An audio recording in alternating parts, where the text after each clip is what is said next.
let's get going.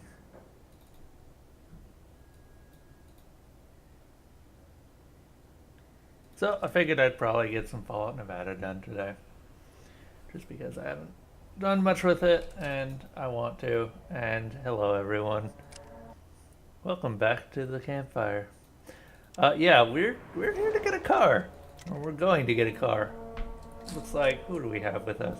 We have Betsy and Vera with us today.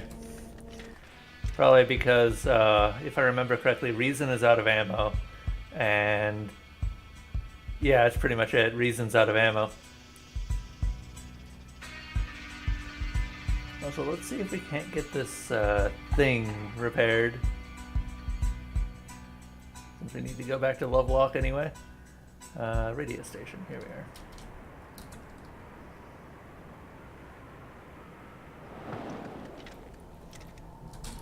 Oh, we still got the junk, right? Yeah, we still got the junk. Okay.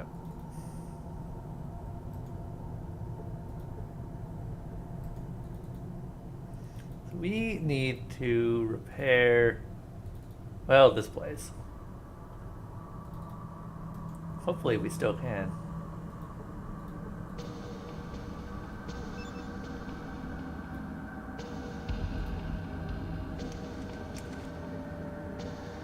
Oh, what?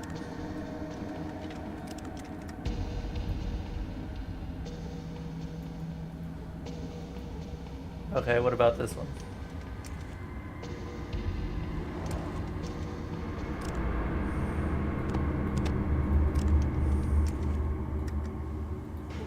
Hey, there we go.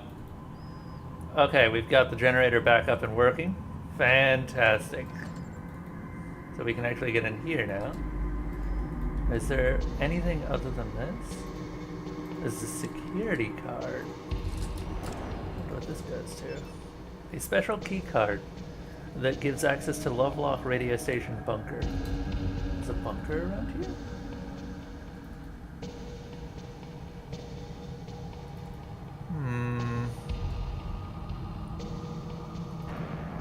I'm not seeing a bunker. But it's not the first time I've been wrong about something.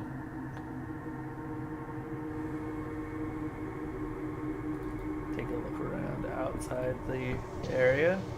Hopefully we can find... Weird. Thought I was seeing some scorpions.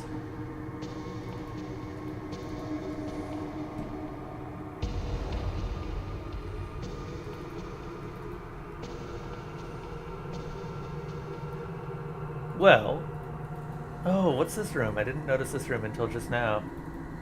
Oh, hello. Is it always so dark in here?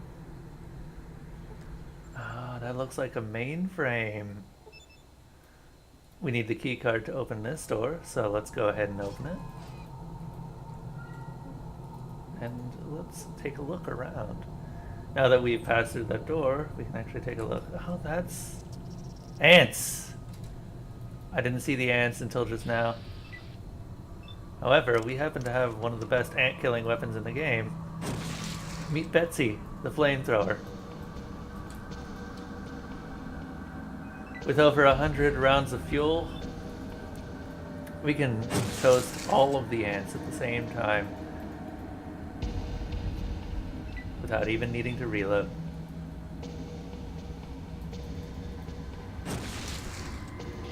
That's all the ants taken care of. There's a generator over here. Another... Let's see, it seems the ants have damaged this generator, but it still can be repaired. Do we have a sufficient repair skill for this? 56 might be fine. Well, it's not telling me that I can't repair it, or that it's beyond my skills. So let's sit here and try for a bit. Nope. Nope.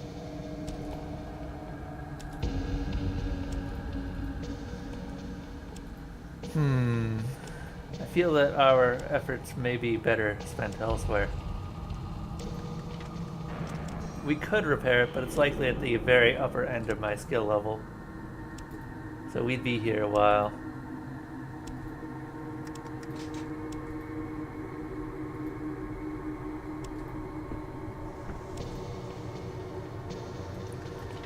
Okay.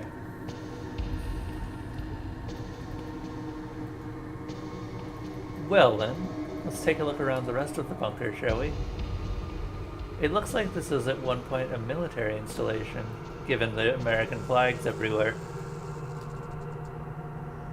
There's an entire room filled with more ants and a large number of desks alongside several computers. Keycard required. That's easy enough.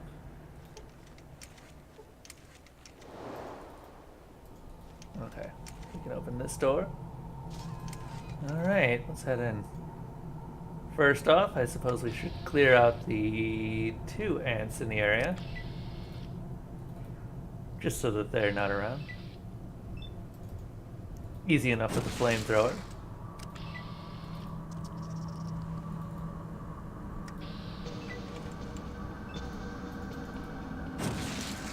There we go.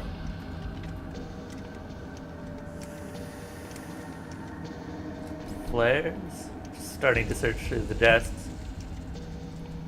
And we're not finding much so far. Oh, comic book. There's someone over in Salt Lake City who is very interested in these.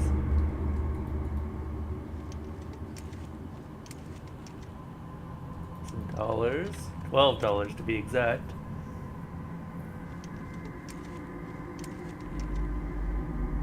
A deck of cards. Normally useful to me, but significantly less useful nowadays. As I tend to make a lot of my money off of gambling. A hairpin, which would have been useful a long time ago, but no longer is.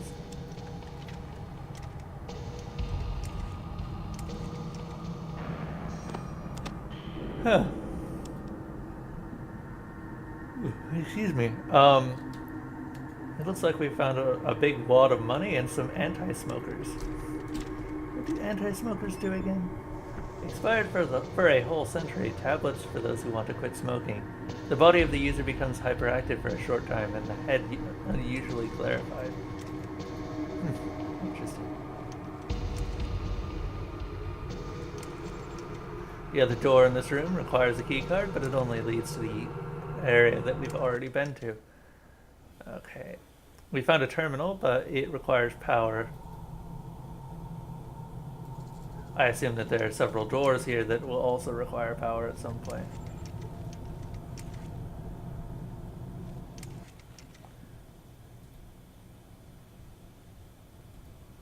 Oh. Found a terminal to open a door that is locked by said terminal. And I have the option to enter a password. I don't know what the password could be. Keycard required. Oh. It looks like this entire installation is going to require the keycard. That's not surprising, I suppose.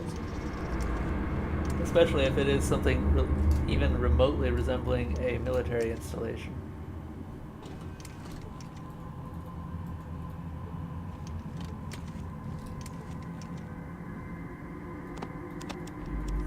Some Molotov cocktails and a lot of TV dinners. Too many for me to carry, in fact.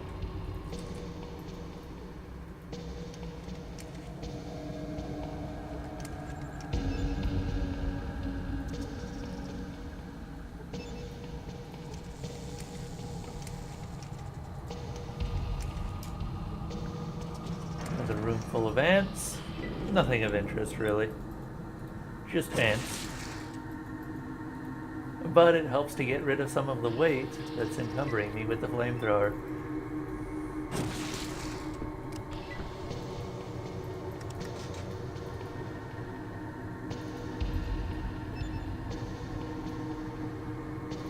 Another door, likely requiring the keycard. Looks like I was right. We can open that. What's in here? There are 2 containers, bookshelves. Not bookshelves I've ever seen. Ah, big book of science. That's going to be useful. As we know, it's hard for me to actually level up my character at this point. So any skill books that I can find are going to be helpful. With that, my science has been increased up to 54%, meaning that we can probably access several computers that we couldn't before. Unfortunately, I think that's as high as my science skill books are going to be used for, so there's not much reason to stay here. It looks like we're not going to be able to get into the password room for a while.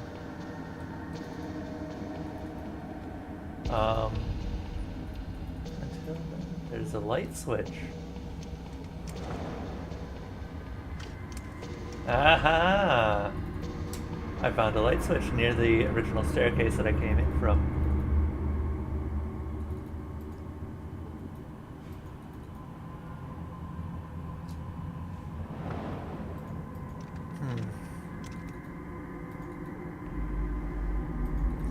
There's a room with a computer mainframe that I can't seem to do anything with. I'd still like to repair the generator, though it seems like, well, let's see. It's responsible for central equipment power supply. There's another generator down here next to the mainframe. Let's take a look at that computer that I couldn't access without power.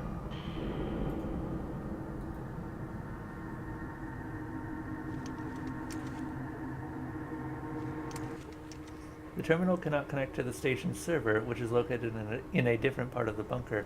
I'm guessing that's the mainframe that I was speaking of earlier.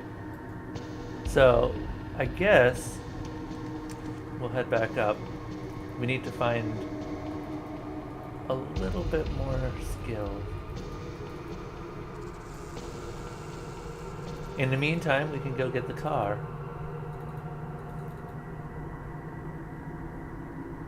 Ah, rat scorpion.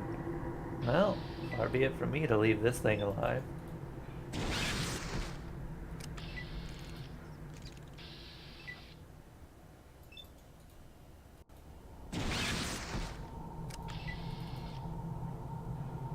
And another one.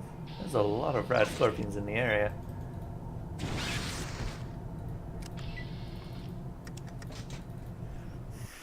Alright then. So, exiting from Lovelock, let's head back to New Reno. From New Reno, I can go to Winds of War.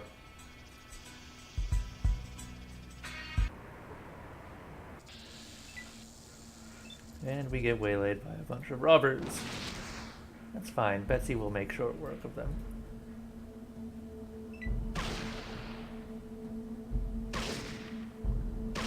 They're making the obvious mistake of moving towards a flamethrower user.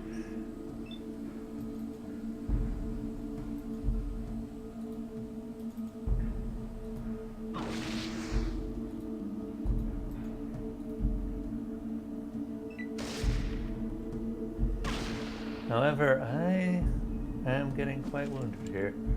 I might actually have to reload.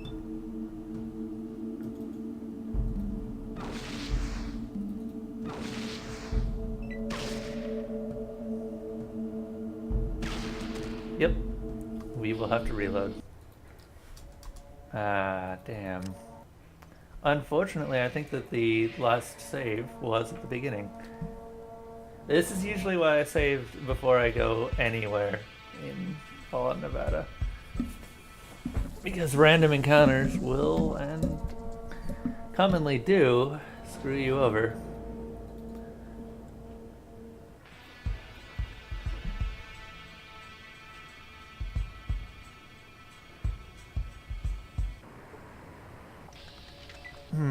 Group of geckos. Easy enough. Betsy, do the work.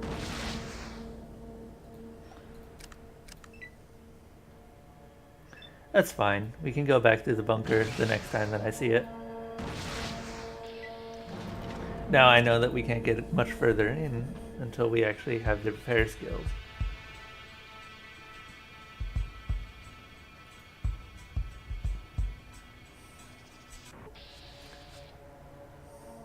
Pack of wolves.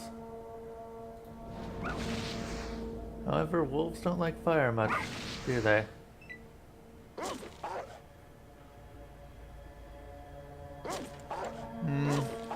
sorry, I called them wolves. They're feral dogs.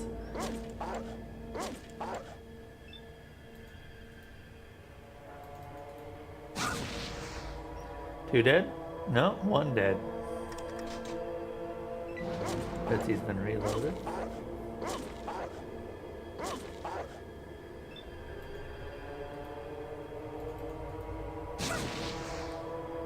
And with that, all of the various canines are now dead. Moving on. Hopefully we don't have any other issues on our way to New Reno. And now that we are here, let's see here. Let's make a quick stop by Hotel Silver.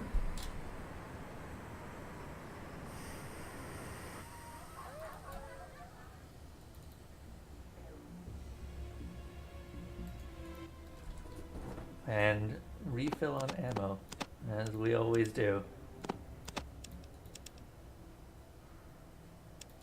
How much money do we have currently? 4,000. 2, 2, 1, 6. Ah, but I can't carry that much.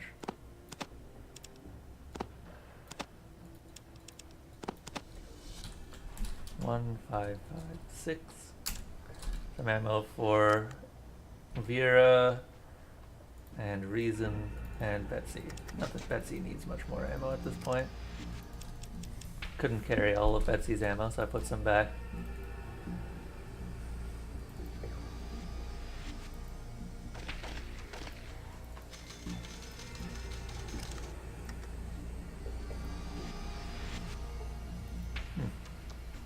Now, someone did inform me that there's a flickering light here that we can try to repair for some experience. And yep, we got 50 experience out of repairing the light. I'm almost certain that there are more than one light here. Or there is more than one light here. Now then, I would warn you to cover your ears, as there's going to be a lot of gambling noises in a second here. Except, no. Apparently, I have permanently put the casino out of service. That's interesting.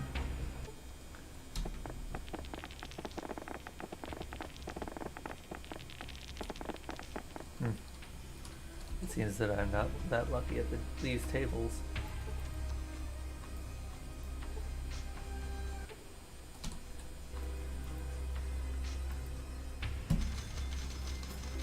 I was expecting the machines to be back online at some point here. Let's go check by the other casino. Maybe they are fixed.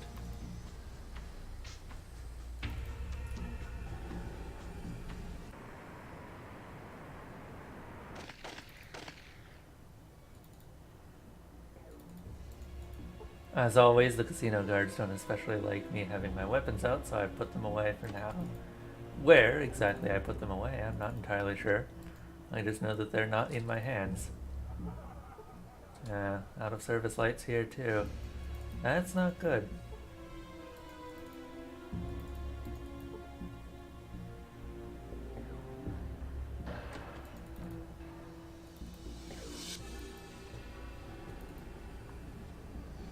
Alright then.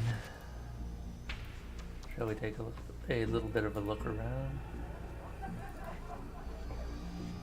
Was there anything we needed to do in Reno other than just recover? I don't believe there was. There is the possibility that we might be able to find someone to repair that generator. Ah, but we haven't been there yet.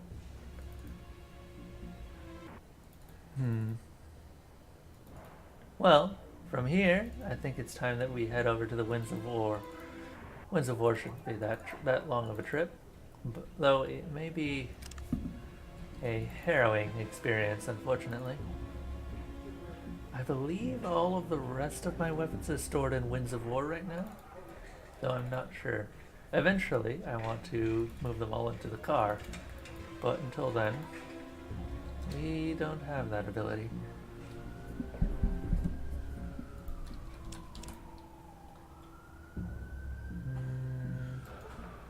Asuka, the grenade launcher, is stored here. So is Bruce.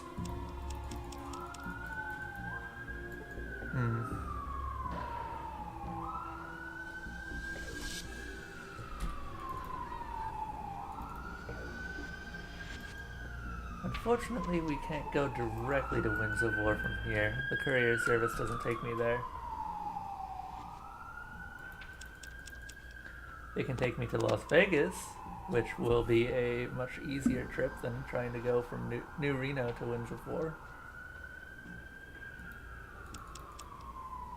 Oh, when did we get a Beans Electronics? Let's go ahead and read that.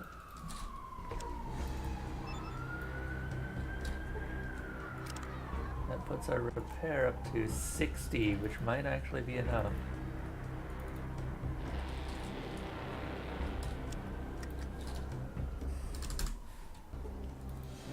Hopefully, we can actually repair that generator over in Lovelace. Or Lovelock, sorry.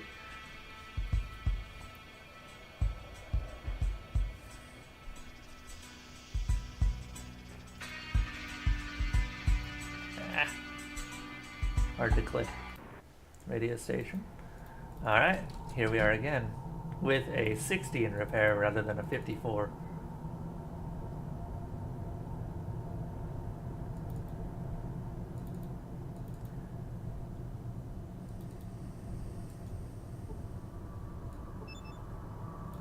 Okay, use the junk. Repair the generator as before. We can go in here and get the key card. Then go over to the staircase that we found earlier. Hit the light switch. Use the key card to open the mainframe door. And maybe we can actually repair it this time.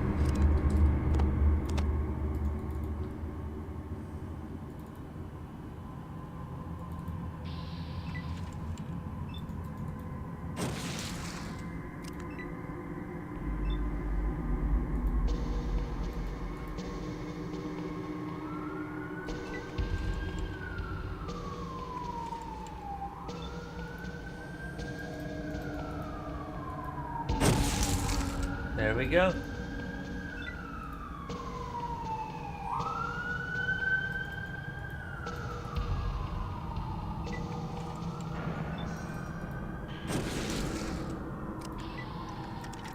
The ants have been removed once more.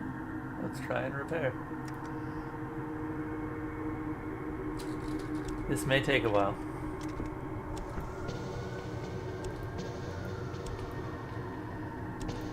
Fortunately, I don't have any pliers with me, otherwise this would go a little bit faster.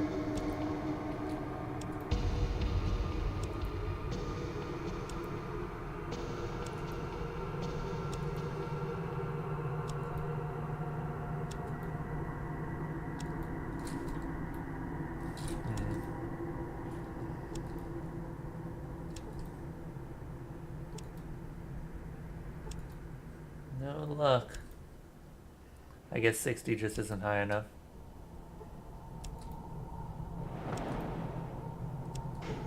Oh, there we go. 500 experience.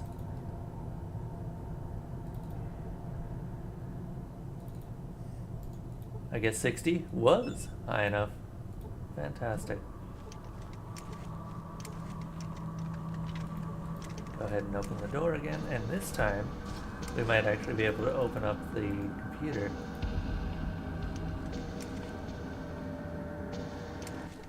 Welcome to the Lovelock Information Channel Broadcasting Network. Look for any record of past broadcasts. Access granted. Searching. Search complete. Determine the station's signal coverage. Searching. Search complete. The list is mostly made up of various settlements where wiretapping was conducted before the war. Additional contacts include 3 military bases: Sierra, Hawthorne, and Area 51. Several vaults, 8, 13, and 15, and private laboratories. All of these contacts are located within or close to the Nevada border, but their exact locations are not listed. Radio operators don't need a contact's exact location.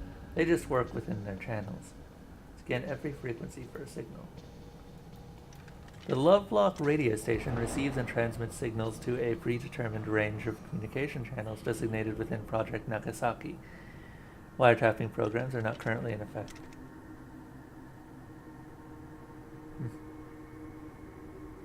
Find information on this project, Nagasaki. Project Nagasaki is a communication system used for encrypted communication between top-level military and government personnel. It incorporates signal encoding, fixed communication channels not available for civilian use, and a nationwide network of relay stations capable of operating autonomously for 100 years. This system will guarantee that top priority communication between departments is uninterrupted even in emergency conditions.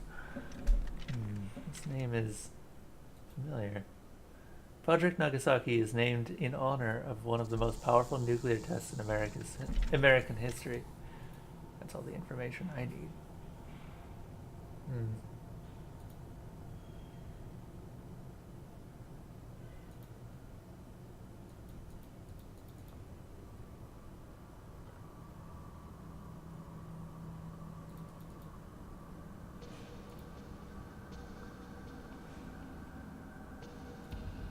Okay, let's see here. Let's read the mission statement for this station. As all military stations go, they've got a little bit of lore behind them. Access granted. Searching. Search complete. The Lovelock radio station is designated for a top-secret government and military broadcasting. All workers sign a non-disclosure agreement related to any information obtained during the course of receiving, processing, and transmitting messages via the Lovelock radio station. Current primary functions include production, processing, and transmission of radio signals between military installations, top-secret laboratories, the Vault network, and government staff within the state of Nevada.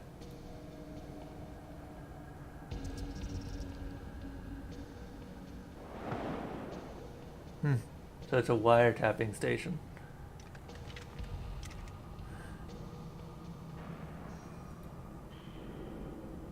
We scan every frequency, but there's nothing to hear.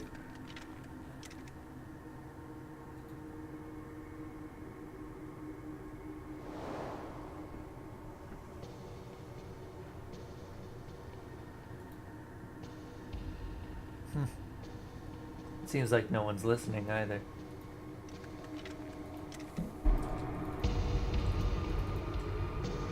Alright. With that console, we found very little information other than that this station was used as a wiretapping facility.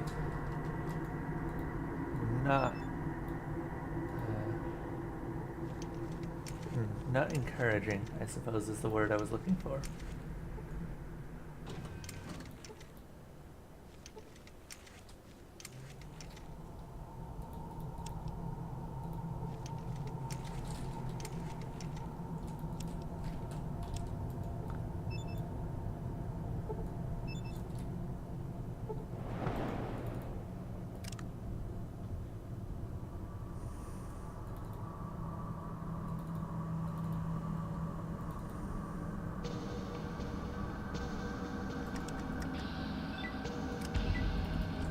Okay then, what else can we interact with at this point?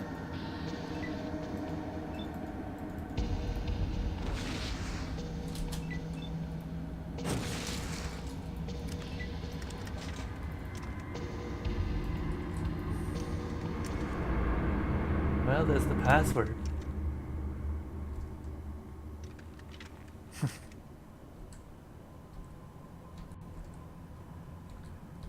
Well, we can't hack our way in. Shame that.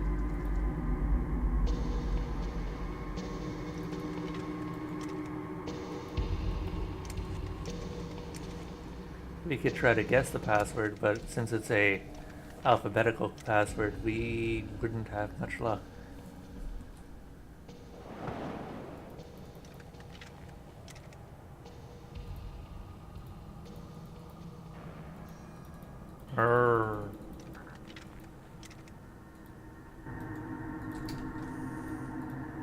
There's not many containers a password could be hidden in.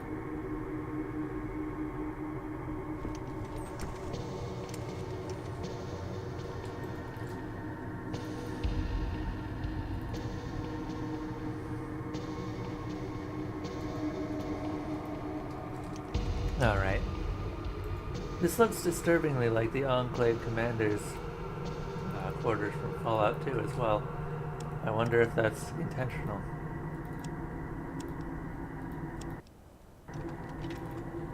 Alright then. We learned surprisingly little here. Until we get a password, we can't get further into the Lovelock radio station. Moving on. We're going to try and make the long haul to Winds of War.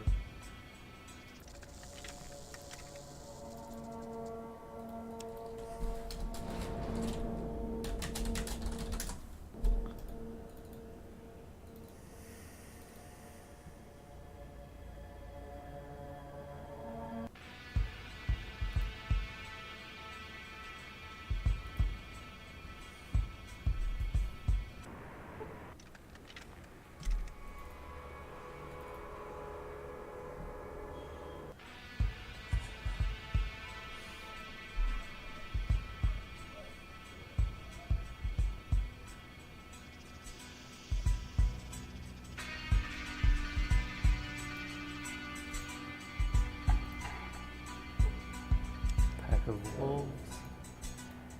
Nothing I would care to encounter.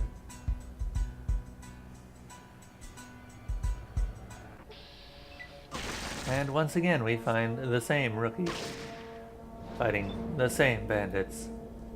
I'm just going to walk off as we don't need any ammo.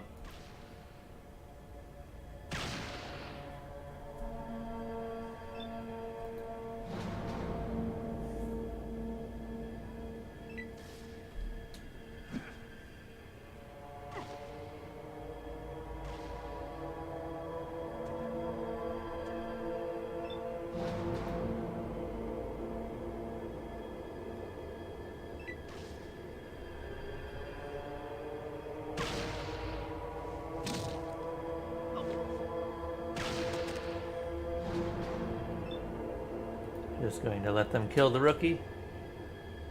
I'm tired of seeing these rookies left out. It's almost like they intend for them to die.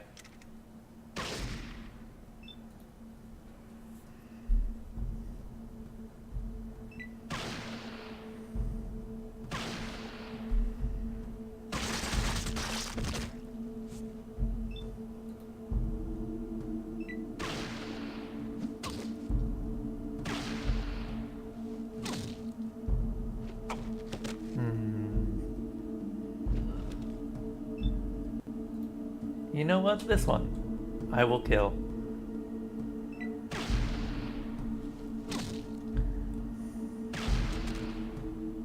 Or he will die. Either way, I win.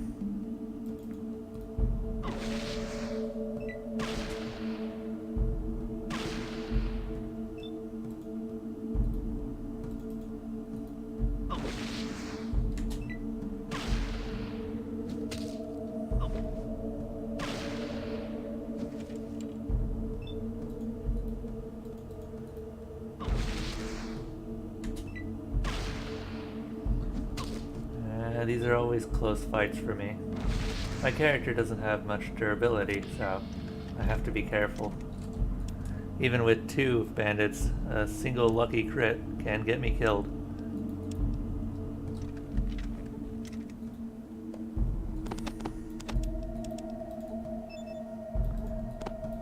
They always pretend that this particular character doesn't have much ammo, but in reality he has quite a lot and just refuses to use it. Instead, opting to use his knife.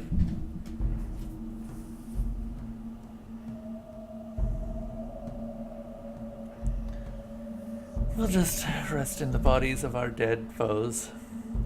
It will bring us strength.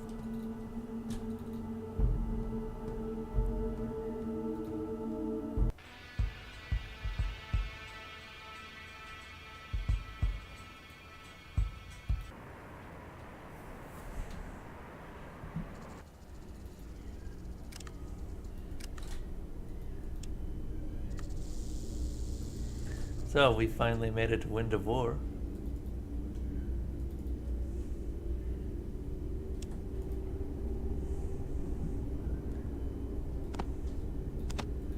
we have significantly more ammo for Reason. Ernest has a large number of armor-piercing shots. And we even have some grenade launcher ammo.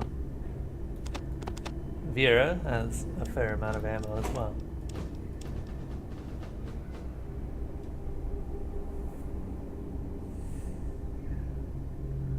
Let's see here. We could refill on water supplies. I feel that might be prudent, actually.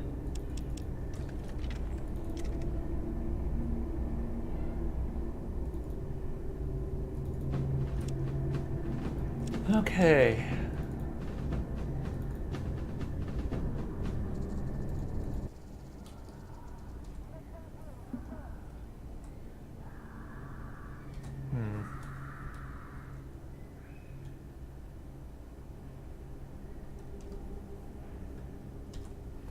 So unfortunately, we may have to figure out this guy owns the car.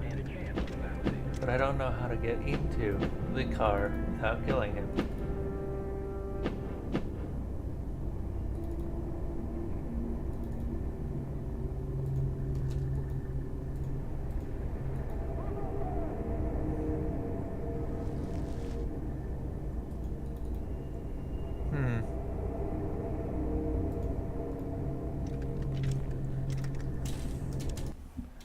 Very curious.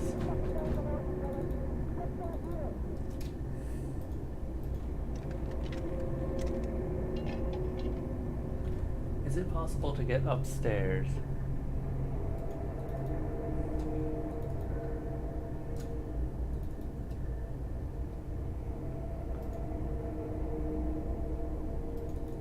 That ladder is there.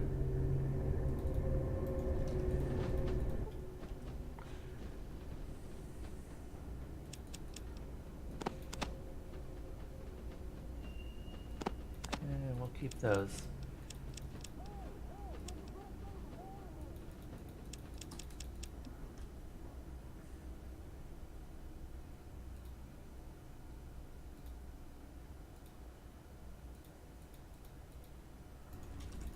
This man still wants to sell me plasma grenades.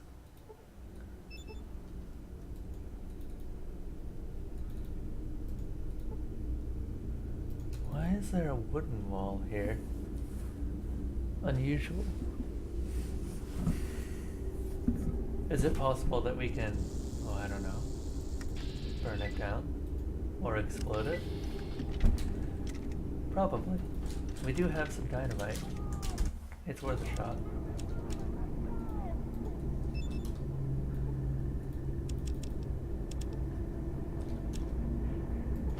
Might help if I actually put the dynamite down.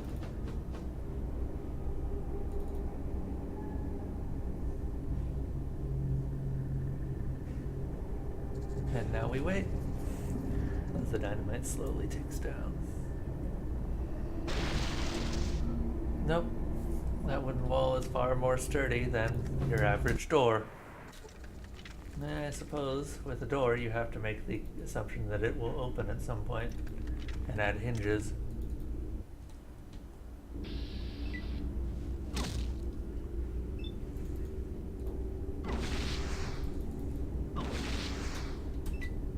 Unfortunately, if we start a fight here, this man will bring all of his friends, which is not what I want to do.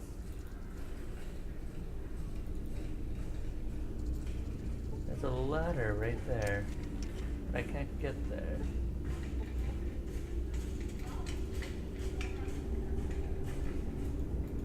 Is there a hole in this fence?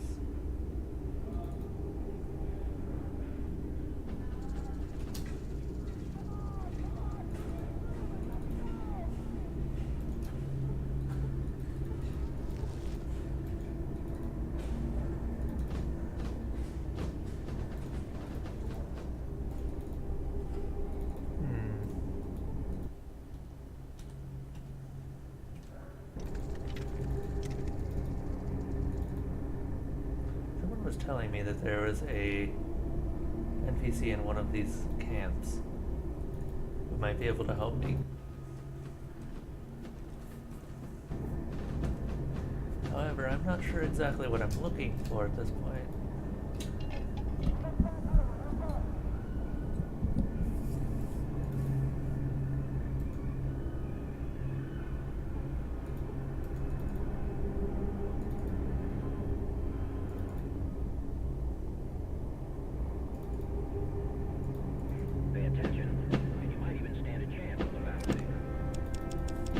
Okay, before we continue, I think it's a good idea to refill our water supplies.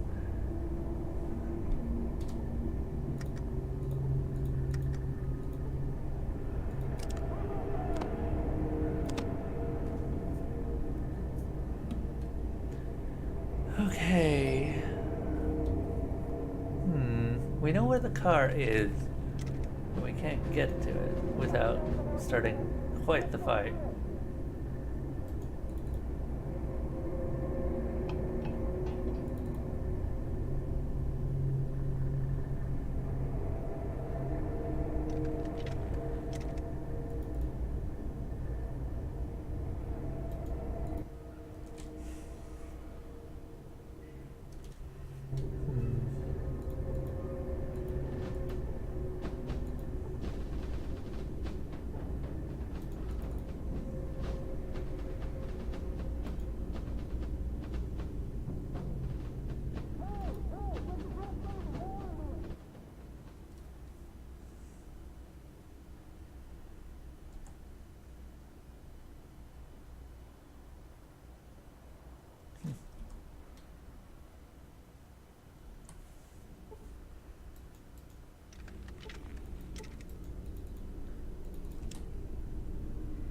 Well, unfortunately, I already know that my sneak skill is too high, or too low for this.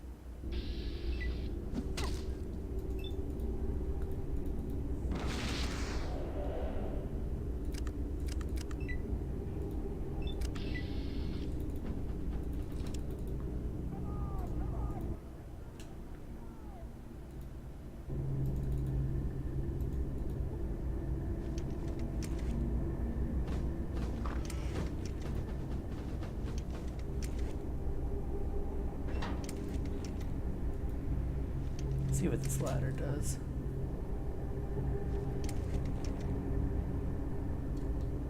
Ah,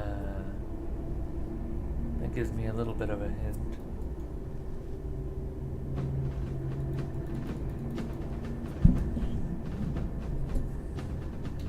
I can't seem to buy the car legitimately.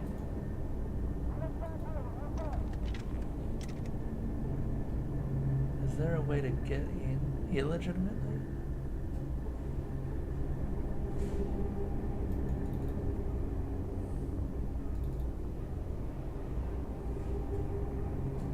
Pay attention. You don't even stand a chance with the bounty.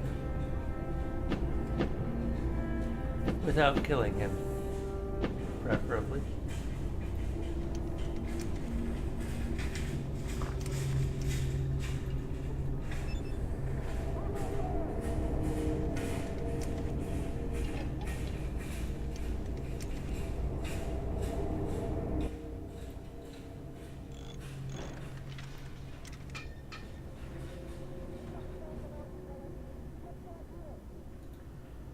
Well, we can easily steal this particular part from the dead man, now that he is very dead.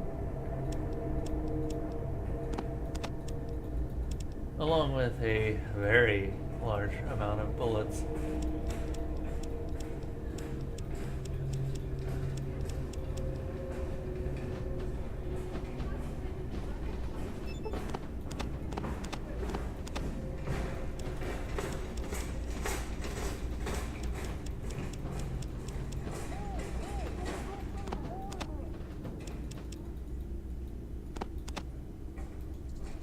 Alright then.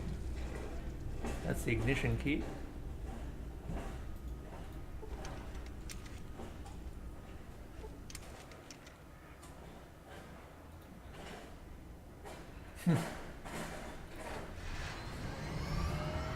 And now, we finally have a car.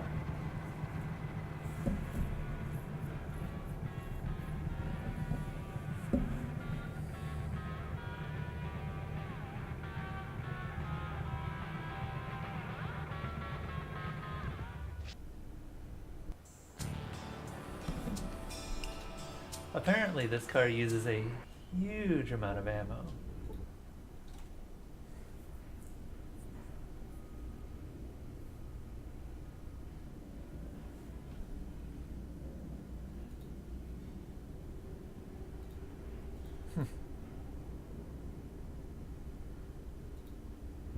Oh right, this is the hitchhiker I picked up years ago. I had wondered where he'd gotten to. Unfortunately, Anders is definitely not among the living anymore. However, we can store all of the weapons that we now have in the car's trunk. That includes ammunition, which might otherwise take up quite a lot of space. And various tools that I don't want to carry with me all the time. This weighs nothing, thankfully.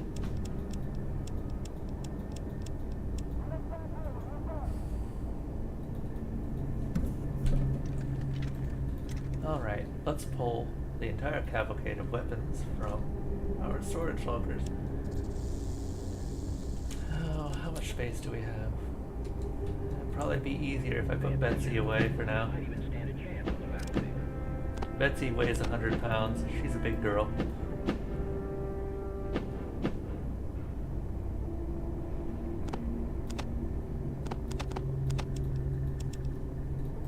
And her ammo isn't exactly light either. Though you don't need much of it. Betsy is by far the most ammo efficient weapon I have.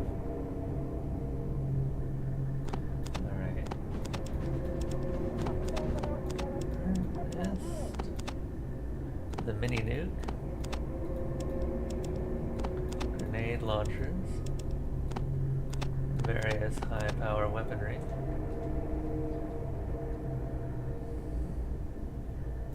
Was this a working radio? Not operational, no. And we have this comic book and healing water. Still don't know what that reactor access card does. Hello, Voron256. Unfortunately, I can't read Cyrillic. So, sorry.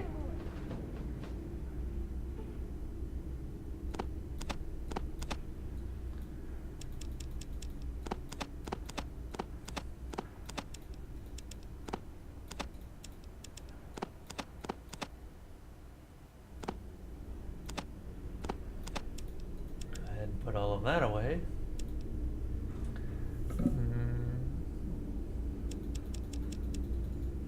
And with that, actually, there's still more we can put away. There's the healing water that I'm almost never going to use. The grenade launcher ammo. We've got 2 grenade launchers, one of which is significantly worse than the other, unfortunately. Asuka is just a better version of Bruce.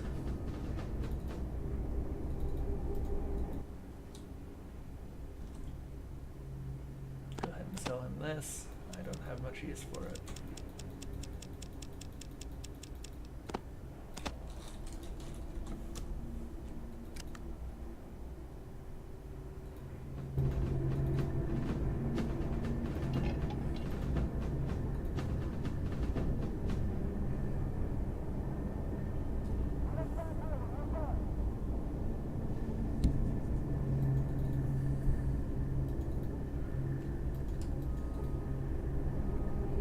Alright, let's head out. To Las Vegas. Oh, the car goes very fast.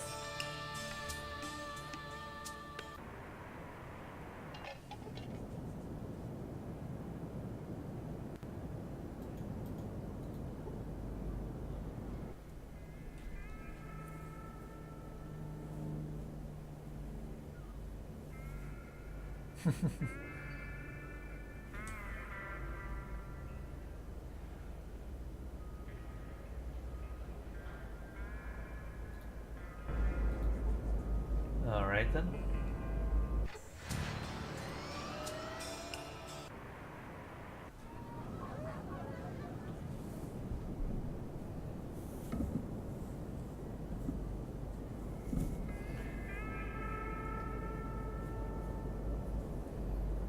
Now it seems that our passenger has not been truly honest with us.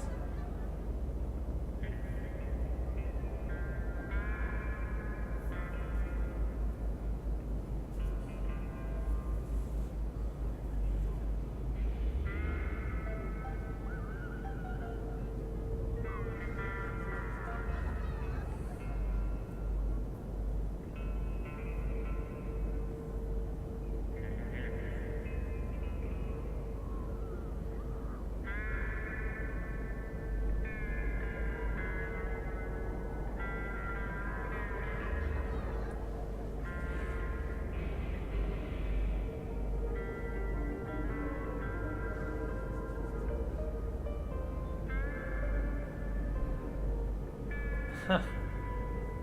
Interesting. They're performers. Oh, that's nice to see them make up. What was that? I am sorry, man, but me and my partner here need to leave.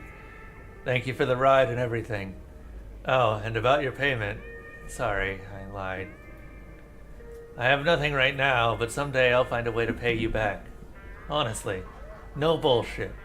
My partner and I will try to play at one of the local restaurants, and if we're lucky, we'll end up with plenty of money. How can you trust this partner of yours? He ditched you and even sent thugs after you. And after that, you still want to deal with him? What other choice do I have? If I ever betray my friends like that, I hope that I get what I deserve, though. I guess that's enough of my business anyway. Okay, take care.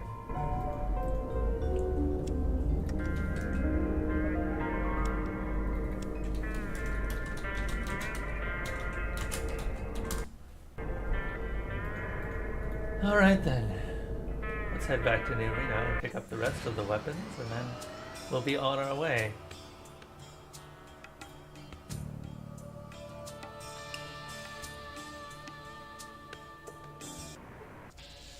Please no. Right.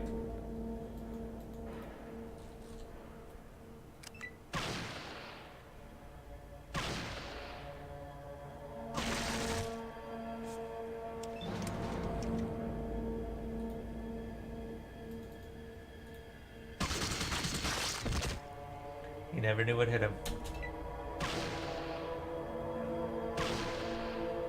Unfortunately, Vera is incredibly difficult to survive at this range. So, he also didn't know what hit him.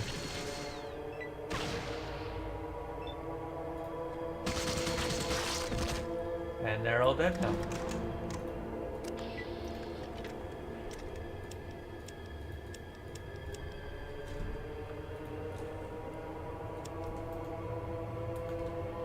Alright. We're close to the Winds of War. I can go ahead and sell off the parts.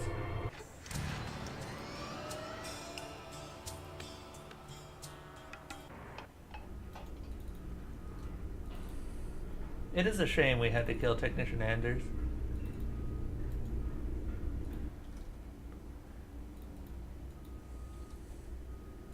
I genuinely wish that there had been another way.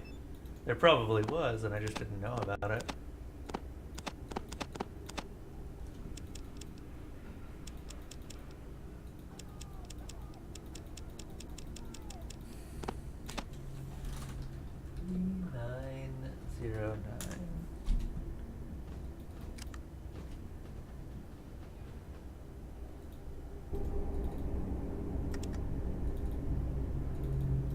Alright. Let's continue our trip.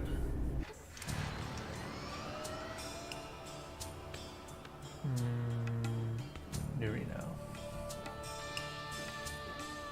The car is far, far faster.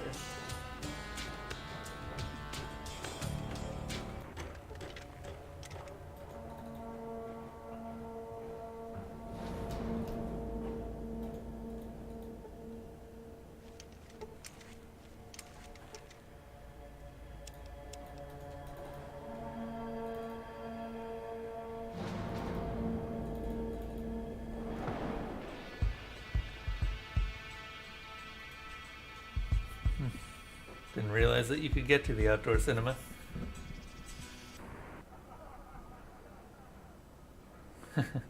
Whoa, mister! I've never seen a working car in my life. You know, they say New Reno was famous for its car workshops once. I don't think there's any left except. Here's $20. Thanks! Someone came by selling an old box a few days ago, but no one wanted to buy it. I don't know what it is, but it's definitely something for a car. I don't know where he is now, though. I'll keep an eye out for him. Interesting. I have a suspicion I know where that is.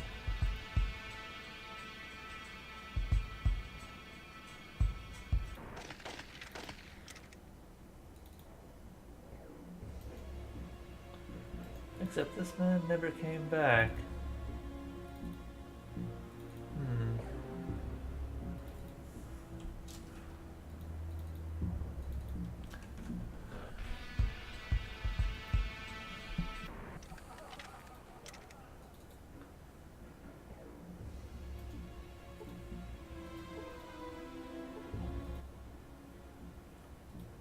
Be nice if we actually had an idea where to look.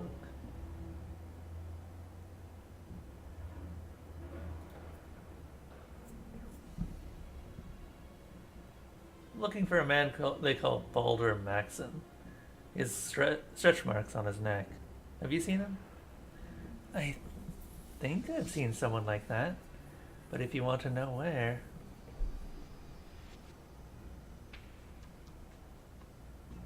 I'll pay you. That was easy.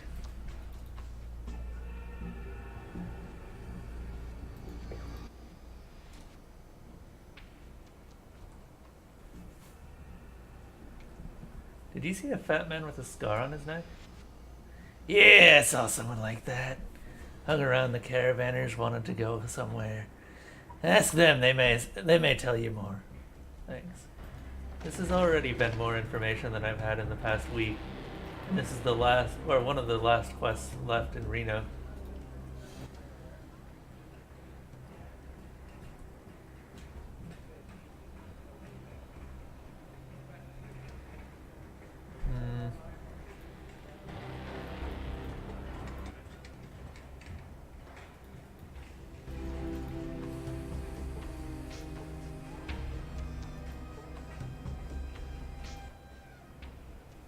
Hello, partner. You waiting too? No, I'm not. Are you going somewhere? Yeah, I'm getting a ride to Vegas. They say there's nowhere better in the wasteland to try your luck. What's wrong with Reno? In Reno, there's either lucky or dead. I like to have more options. Las Vegas? The city that never sleeps. They say that the bombs barely touched it. Now that's true civilization, brother. Casinos, hotels, and caravans from everywhere in Nevada. New Vegas. Vegas, baby. Vegas. I'm coming to you, baby. He dances and plays, hooting joyfully. And who are you, by the way? My name? It's Maxon. Just Maxon. You said that very strangely. Just a sore throat. Forget it.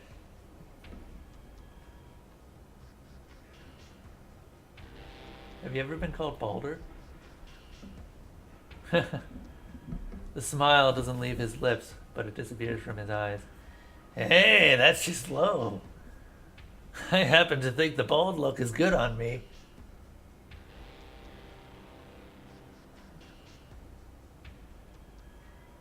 How about I show Big Louie and get a second opinion?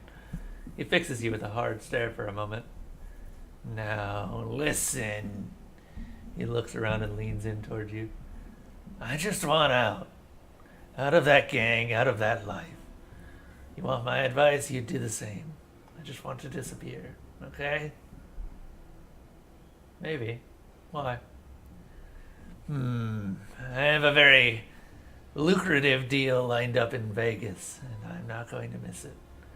So what are you going to do? Kill a valuable client of the Nevada Express right here in the public? Go on. Let's see. Or did you shit your pants already?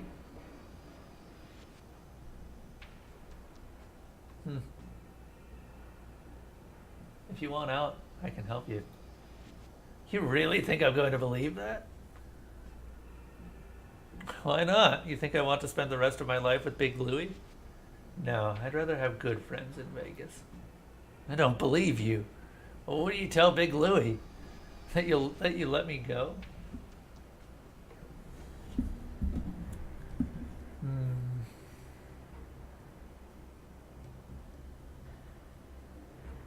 I need to give him your shotgun as evidence. Want to trade for it? $16, really? It's not exactly a valuable shotgun.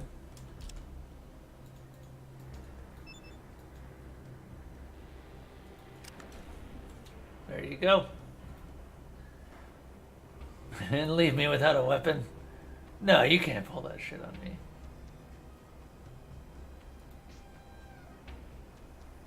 What? Oh, he wants a weapon. Okay. Give me a moment.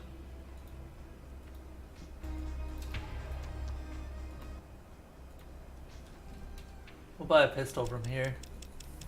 Or something equally useless.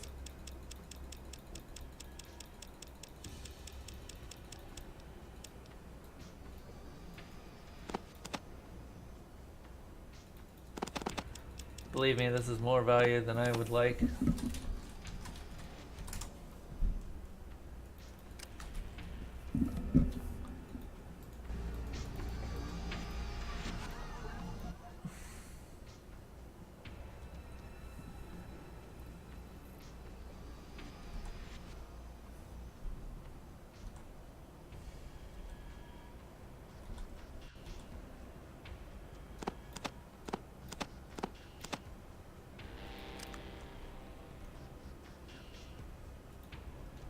Nah, I'm only interested in shotguns and rifles. Okay then. This is becoming more of a pain than I would like. Rifles. We do have a civilian rifle here. I don't know how much it is, but I certainly have enough money for it.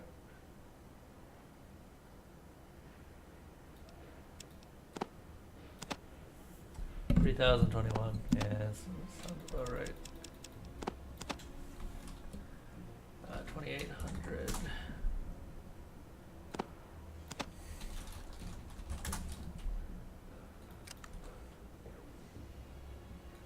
All right, this is a bit of an upgrade.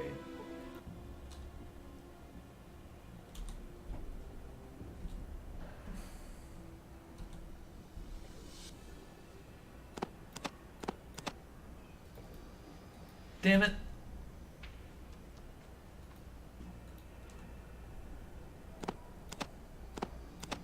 That bug.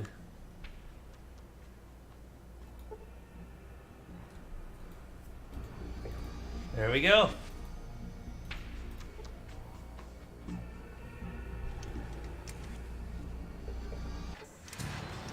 Alright, let's go back to Lovelock.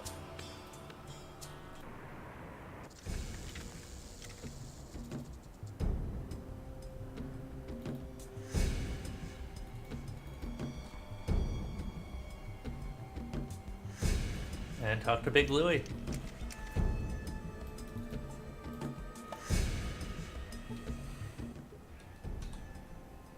Is Boulder dead yet? I brought his shotgun as evidence. Ha! Great. None of those idiots downstairs have pulled this off.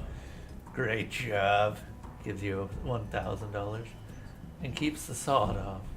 And keep the sawed off. You earned it. I have another job for you, and it has to be done now. There's a courier taking a valuable package to Reno. You and some of the men are going to take it from him. Who's the delivery man? The term is courier. Don't underestimate him. They make them tough in Vegas. He knows what he's doing, and he knows what the package is worth. Hit him hard and hit him fast. Don't let him escape. Bring me the package and the courier. Well, you understand.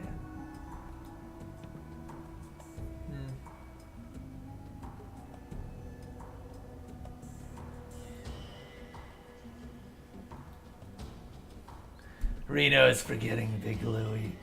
Stryker and Thompson are going their own way, and the local dealers are gaining power. They have to remember who the king is. Now go. Time is money.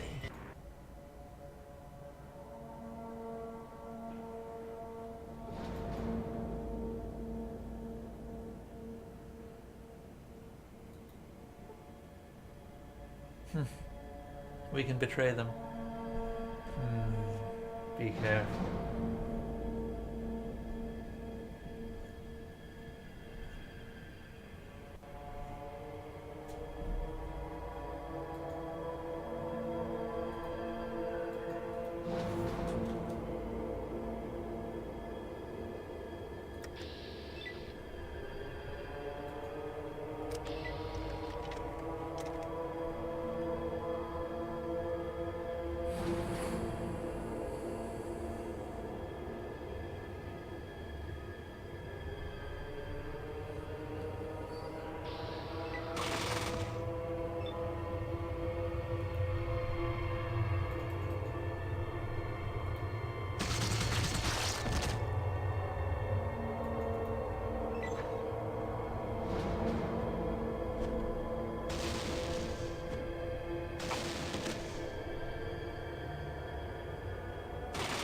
I do hope they won't attack me.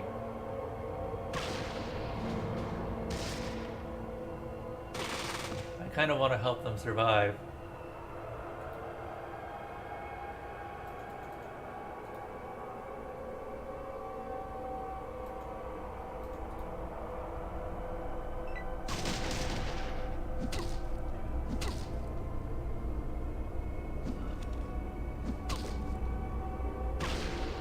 Hopefully that's an actual option.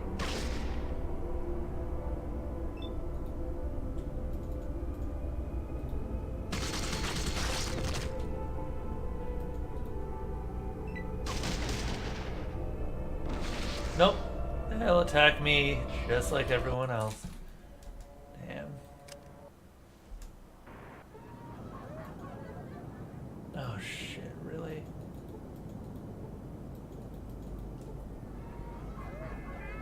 I really need to remember to save more often.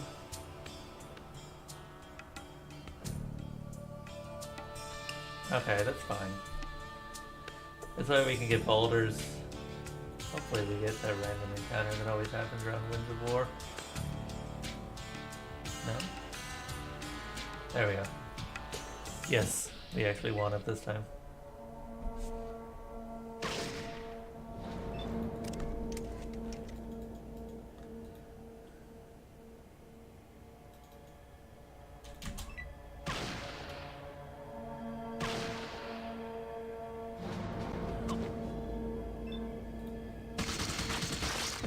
Dead.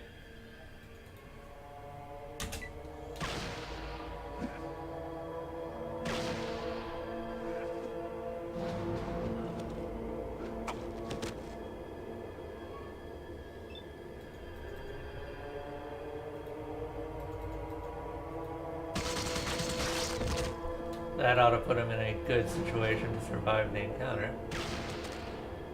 Oh, never mind. That's fine. I also want the ammo from him.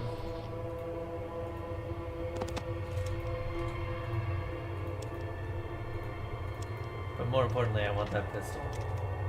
Or not pistol, rifle.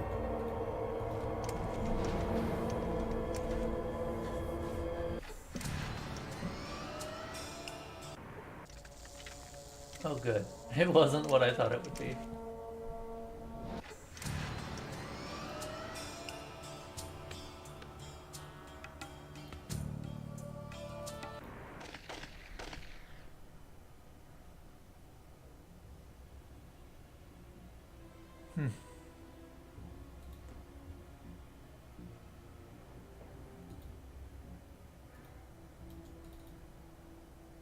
Alright, let's talk to our good Sir Balder here.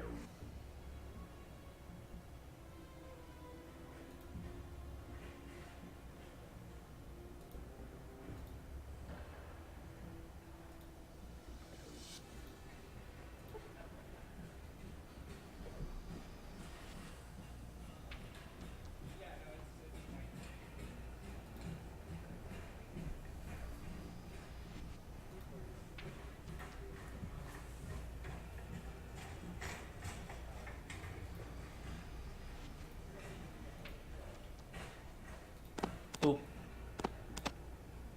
Much easier trade.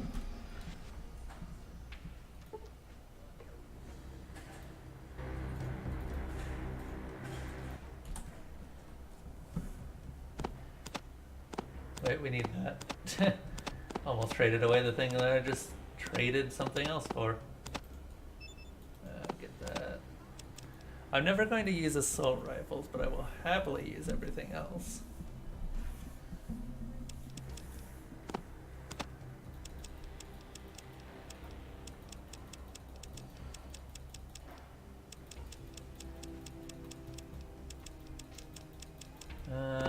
These are well worth the cost of buying them. If only because they're fuel.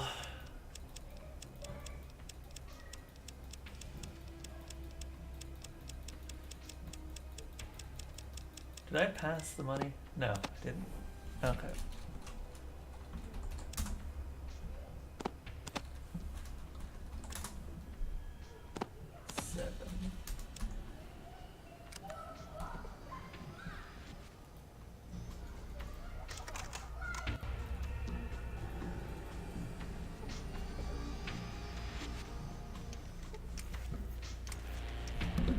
Go ahead and put away the ammo.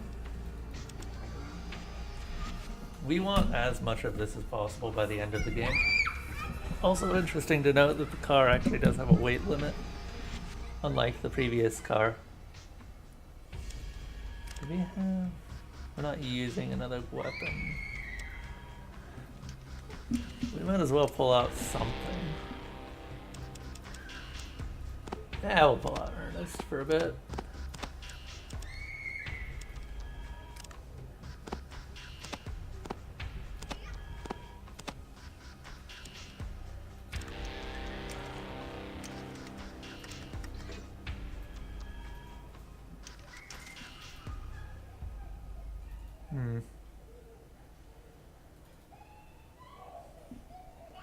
I wonder who this man is that's got...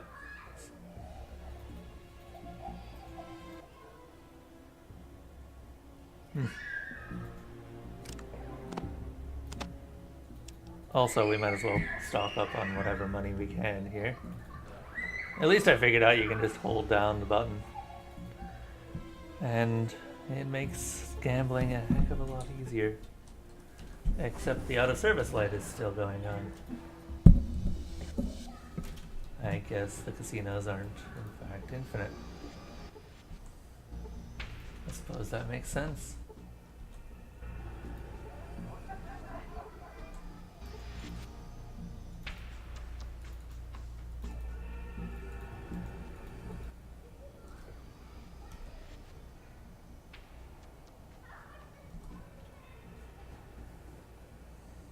I think we've already talked to him.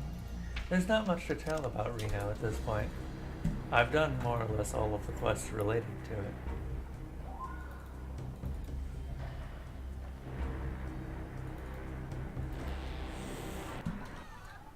I think that actually is all of the quests related to it.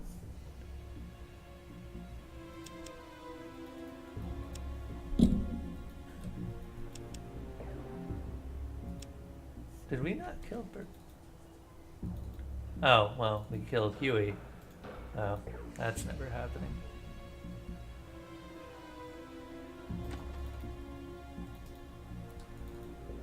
Also, please don't tell me that my income... Yeah, the out of service. Can we repair it? Nope.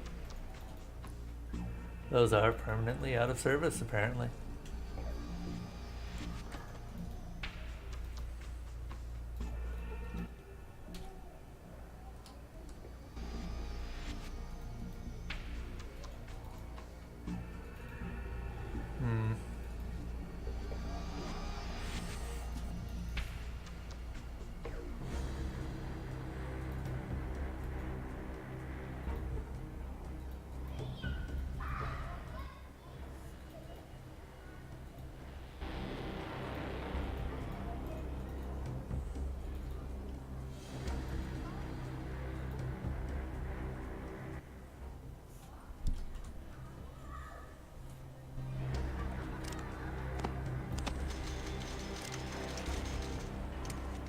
Just out of curiosity.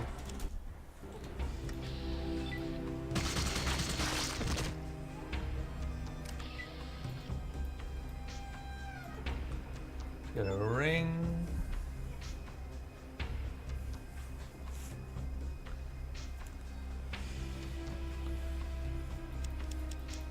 Huh. Interesting.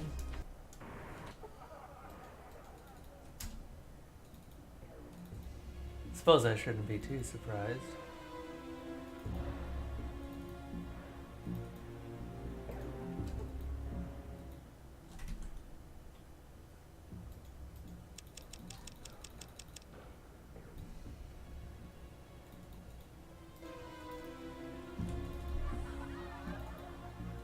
I was kind of curious what sort of stuff that guy would have been selling.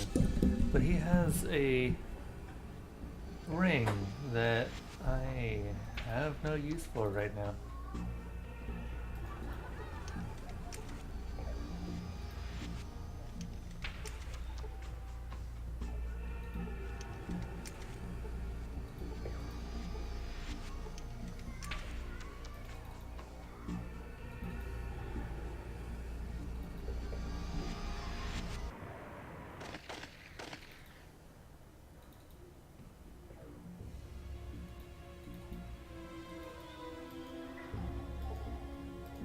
Oh, right, we can go and get that ammo press. Hopefully.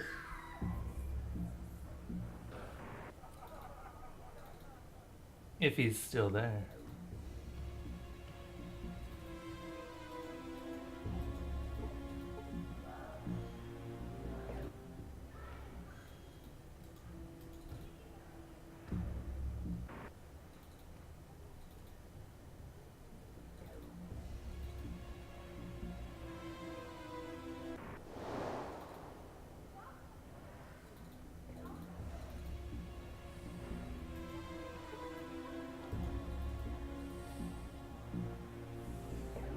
No, he's still very much gone. That's a little bit worrying.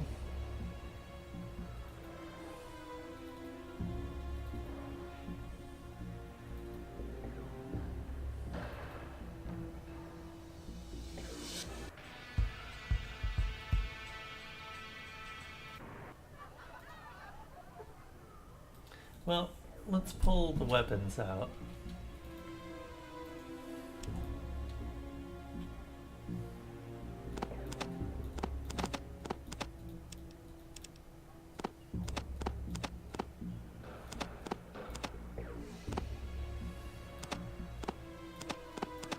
Don't know what those are for, but they're special. I'll give him that. And the toothpaste and the working radio.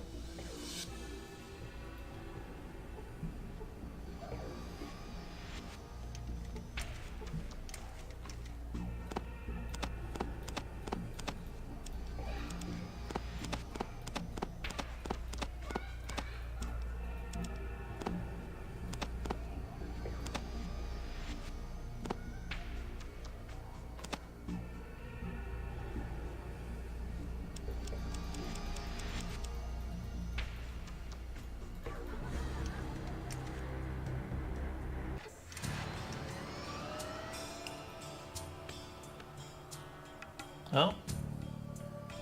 On our way back to Louis, it seems that we've encountered a caravan. But I don't want to fight the caravan, so the caravan gets to live for now.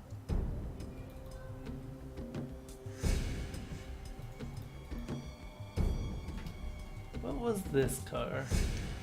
There was a car over at Louis that I never did figure out. Oh, it's got junk in it. We could use that to repair various things. Oh, like, for instance, Area 51.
Sorry about this.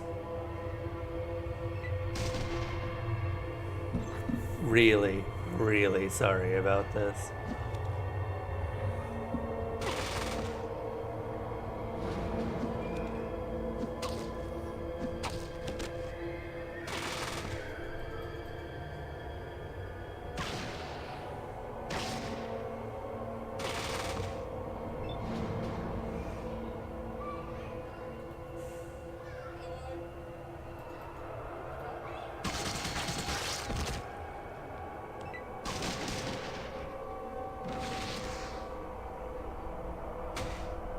You're not the only ones with flamethrowers.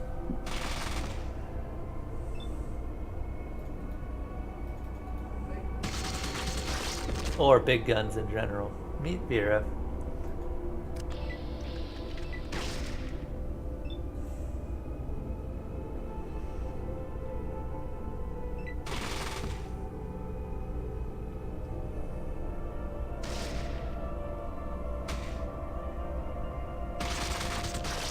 Now he's dead.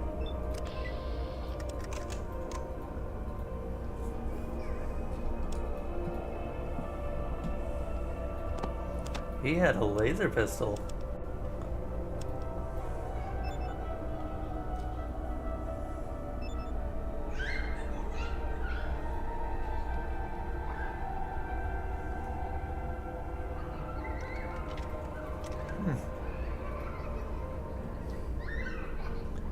Interesting about what's inside, indeed.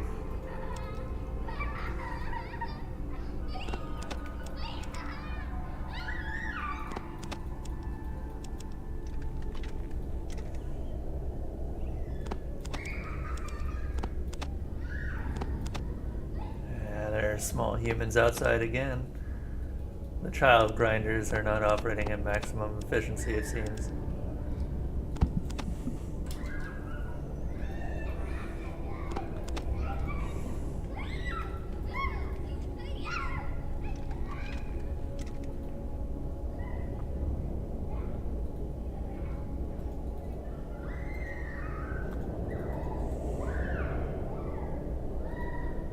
I don't think these guys have dialogue.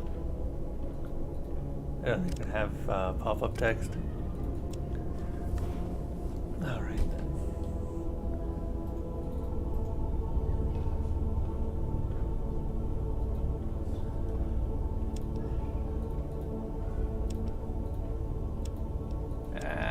I figured that the flamethrower would probably be too much.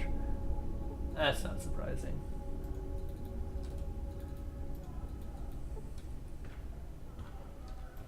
Alright then. Time to leave. And return to Big Louie.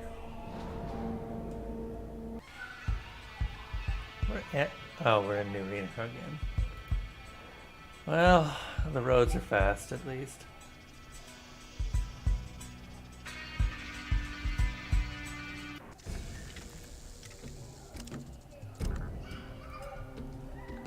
Oh, come on, game. Why not?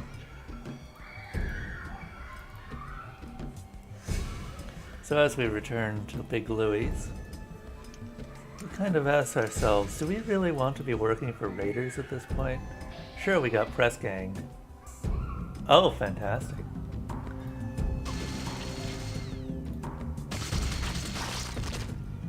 I guess that answers our questions for us.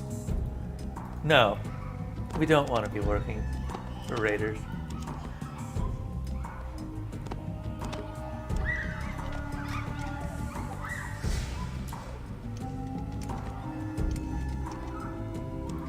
In fact, I think that working for Raiders is possibly the dumbest move we've ever made.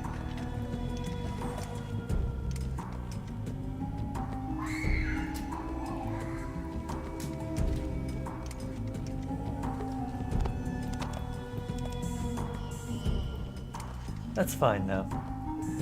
For, you see, we have big guns, and no fear of those below us in the food chain.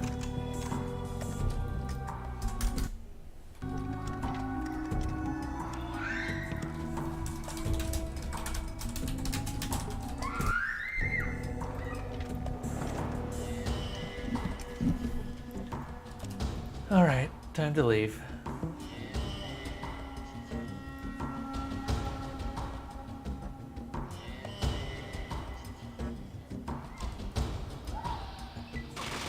Hello? Goodbye.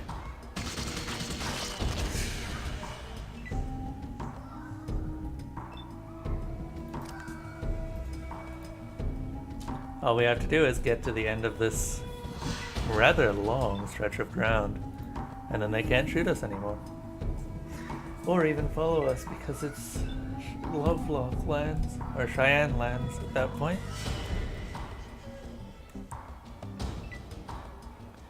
And once we've disappeared into the murk of the wasteland, it's unlikely they'll be able to find us again. Big Louie's time has ended.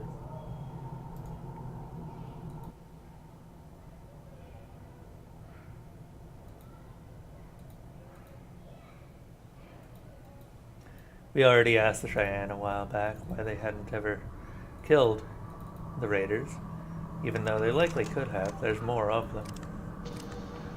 It turns out that they keep them around as a sense of protection. It's easier to keep them around than it is to get rid of them.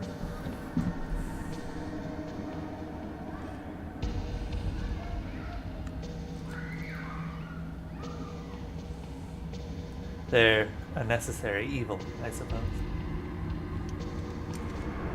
Time to leave. And with that, the raider quests are done.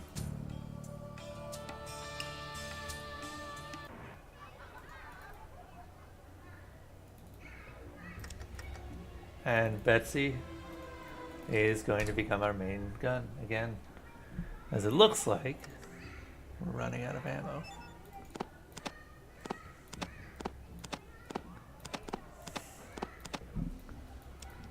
Is it just me? Or is this place not updating again?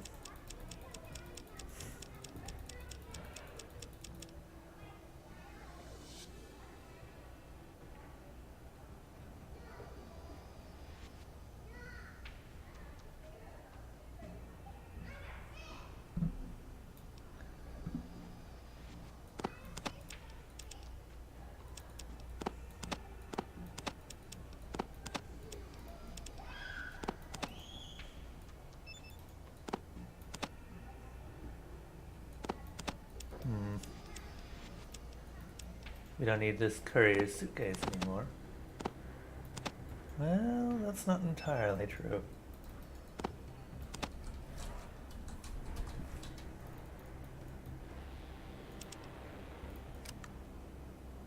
I find it interesting that Big Louie, of course, immediately turned hostile towards me the moment that I approached with the courier's suitcase.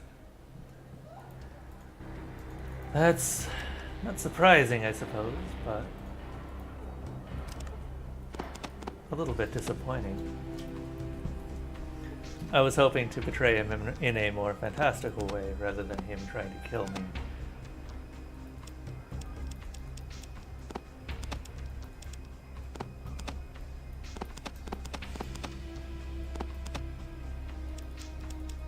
Either way, the king is dead, and he's not going to be bothering anyone anymore for a long time. Let's see here.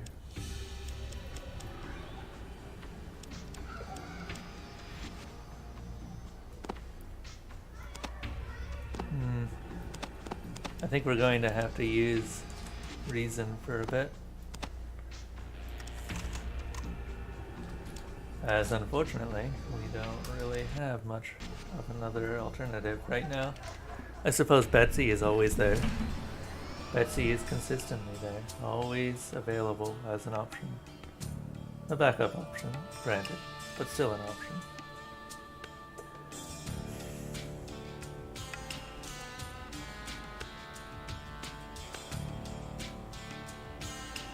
Now then, I believe we need to return to Area 51.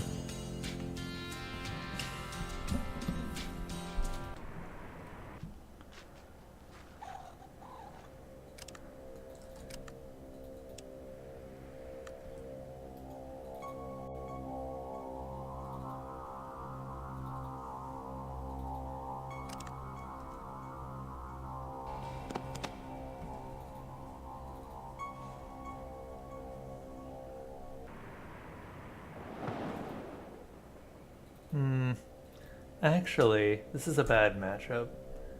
As we've discovered, miniguns, while capable of insanely high DPS, um, are unfortunately not good against high damage resistance enemies.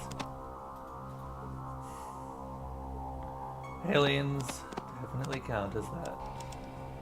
So, in its place, we will be taking Betsy.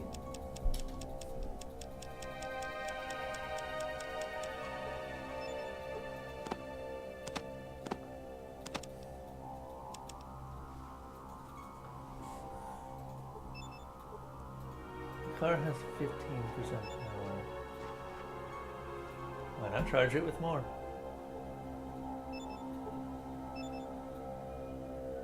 Okay, that charges it with 20%.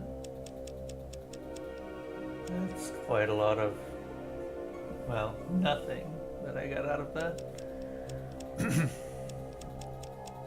How about we try a much larger ammo pack? I believe this will result in much more power.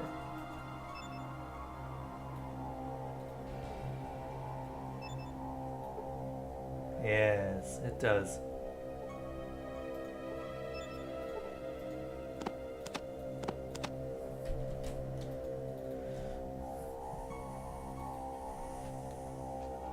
Alright then, let's go kill us some aliens, or as they are known to some, Flamingos.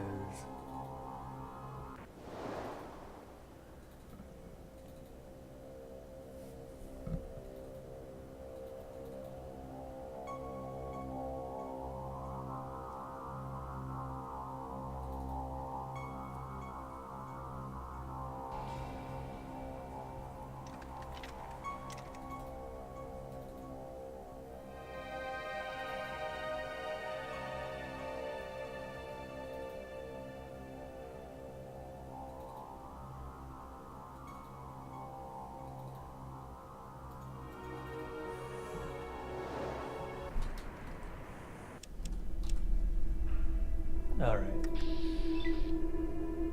There are 4 left here. 4 is a number that we can work with.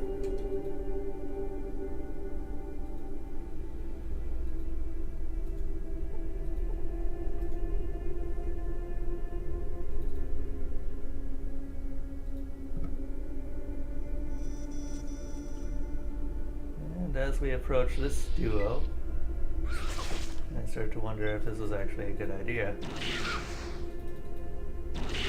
While it's true that Betsy usually ignores the Wanamingo damage resistance, unfortunately,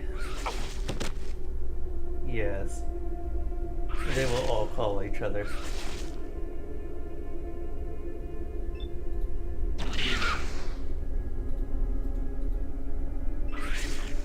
As long as we don't get knocked down again, we might still stand a chance, but it's unlikely.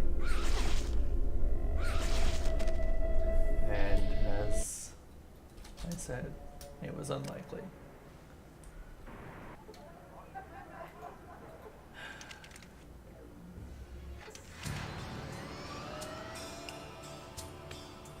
Actually, there was something I wanted to grab from Lovelock still.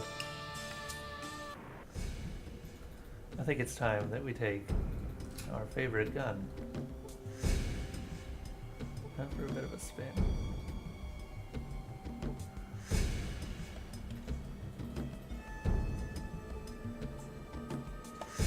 Though I am somewhat confused as to how this man died. So let's pull the scrap from this car.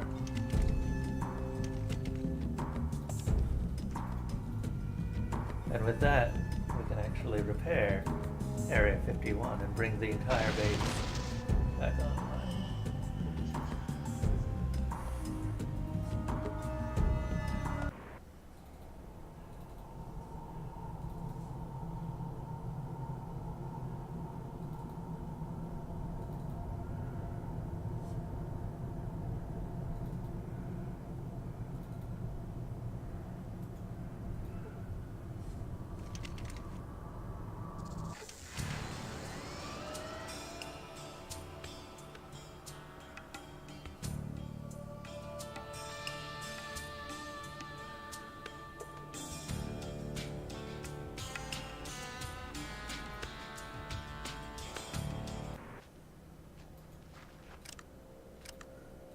go ahead and rest until healed.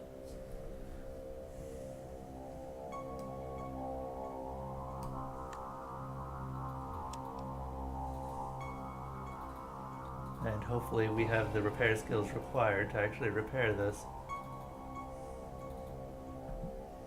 It's a fairly advanced generator, so it's possible we don't.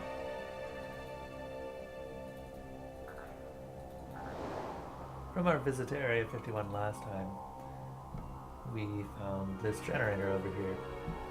The generator is leaking a fair amount of radiation, but we can repair it.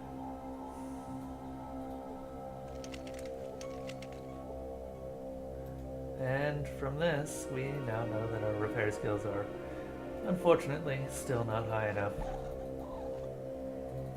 I suppose that's not too much of a surprise. It is a military-grade generator, after all. It's possible that we could use dynamite to blow open the doors, however, I don't know if there are any other doors inside.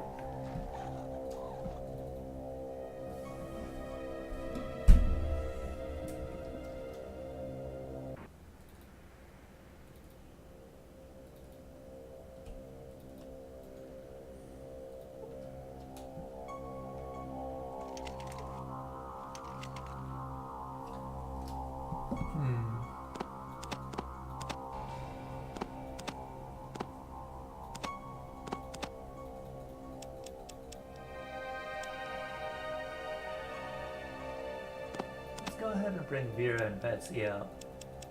My two most, how to put it, reliable guns.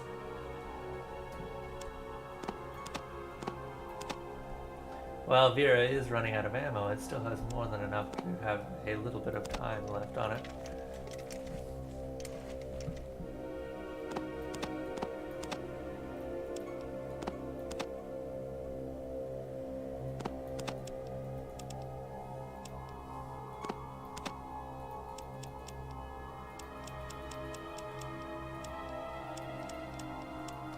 Let's see here.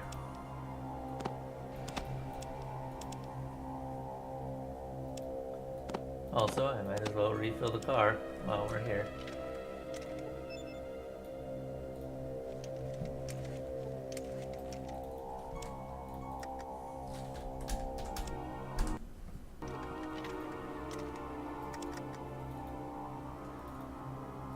Alright then, time to rest until morning. Oh, right, and put the junk away. No reason to be carrying that with me.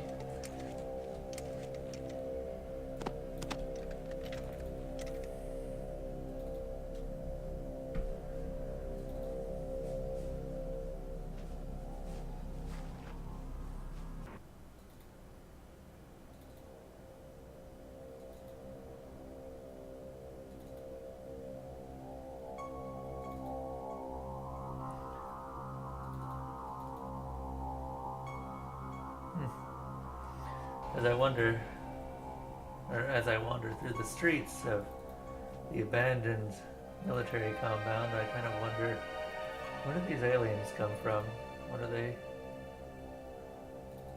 What created them, if they were so created? Or were they just something truly from the stars?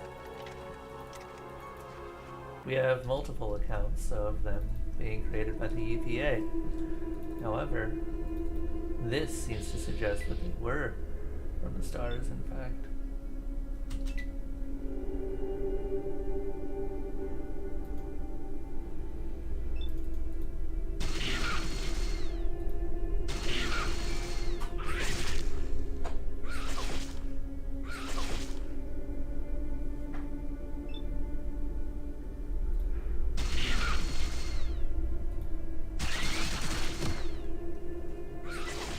What?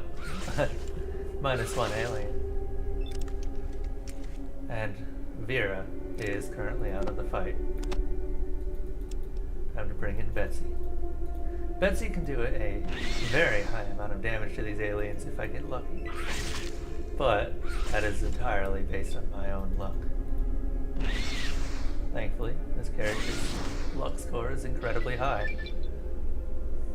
as noted, we just got a critical hit for 72 hit points.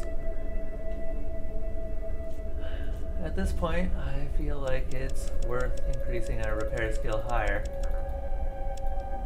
Hopefully, we can finally repair some things that we couldn't before.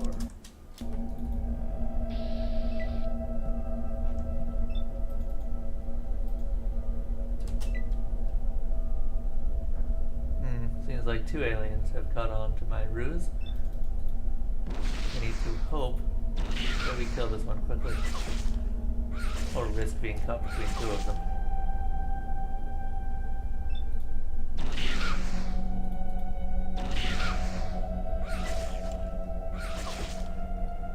I note the damage on the alien's body parts and realize that it's almost dead after 2 flamethrower blasts. One more good hit, like that, should kill it outright.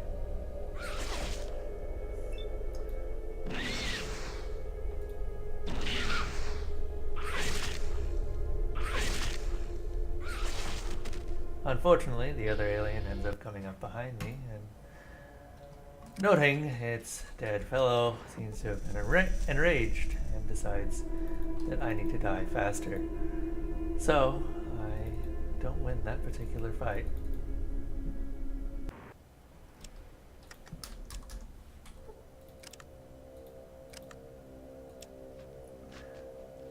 I figure that it's prudent to go outside and rest a bit, to try and regain some of the lost HP that I started with.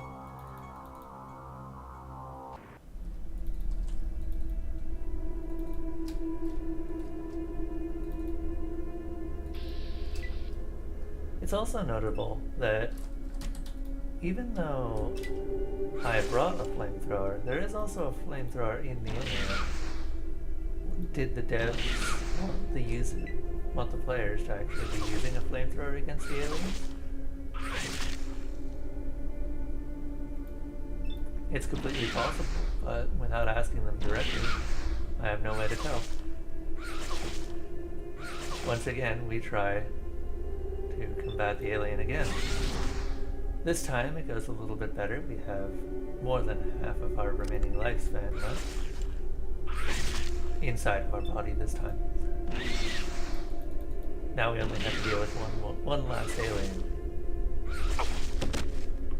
Unfortunately, as aliens tend to do, it continued to knock me down. But more fortunately, our luck pays off, and we critical the last alien into a smoldering pile.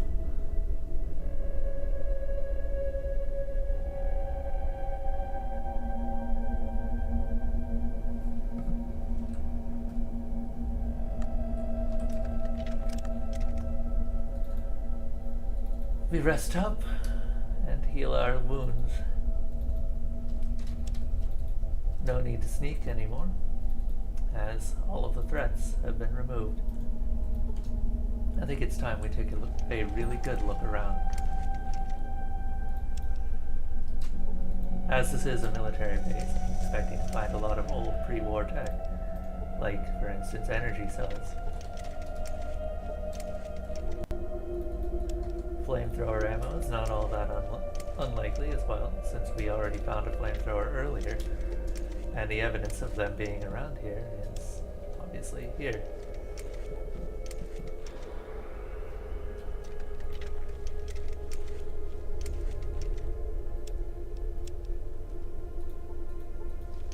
In fact, there's so much loot that I'm having trouble actually carrying all of it, so we may have to take a trip back to the car. Eureka! Rockets. Hello, Cherub Child 03. Welcome to the story of Fallout, Nevada.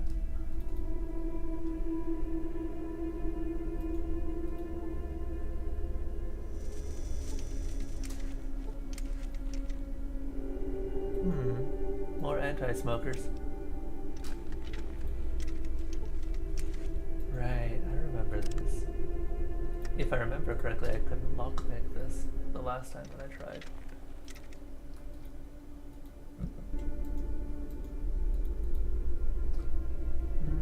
My favorite Fallout has always been Fallout 2. Fallout 5... I don't have much hope. A lot of people said that they didn't like Fallout 4, and I can see why. I personally quite enjoy it. Though, probably not as much as the earlier ones. I mean, obviously not as much as the earlier ones, considering that Fallout 2 is still my favorite.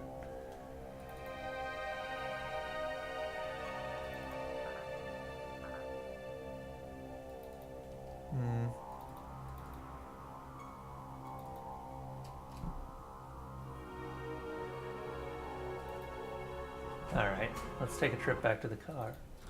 And go ahead and store away the winnings from this base.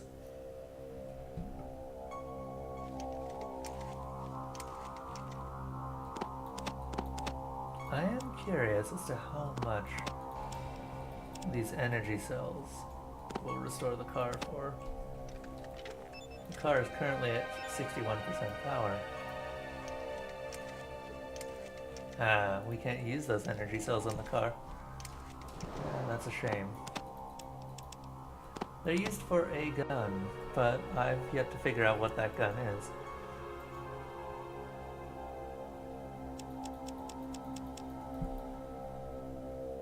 Do you personally not like the FPS games, or do you just prefer Fallout 2 as a game? I prefer Fallout 2 as a game simply because I enjoy the writing more. I think that the gameplay in the later Fallouts is probably their stronger points. The problem is that they sacrifice a lot of good writing for it. That's not to say that they don't have good writing, they just don't have as much good writing.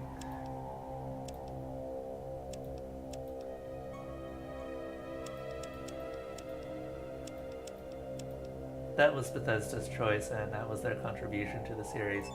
Better gameplay, less thought put into the storytelling. Let's see here. I have enough flamethrower fuel. We can probably put this away for a bit. We have 31 pounds left.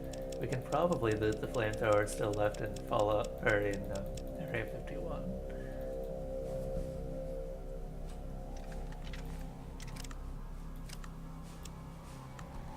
I hate it being nighttime.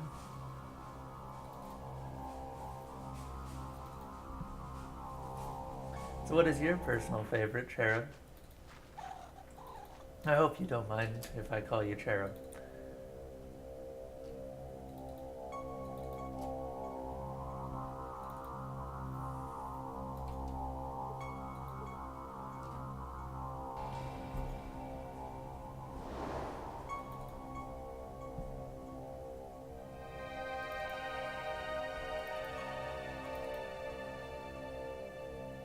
The older Elder Scrolls games don't share the same mechanics as Fallout 2, though.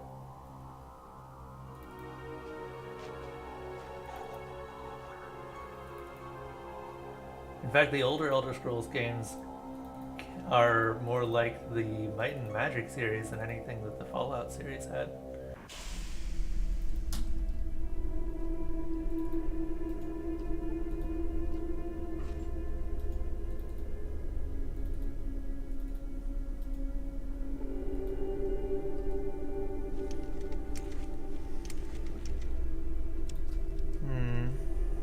Still too much. Though flamethrowers are heavy beasts, so that's not that surprising. One more trip back to the car, I suppose. 20 pounds, I believe? 21 pounds.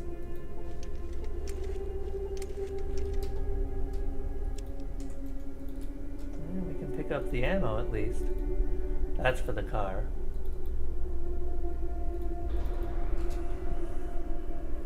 I liked a lot of Fallout New Vegas. I think that Fallout 3 is a bit underrated as far as the series goes. I still enjoy its level design far more than Fallout New Vegas' level design. But New Vegas had better writing and was more of a return to form, especially since it was done by a lot of the older devs of Fallout 1 and 2.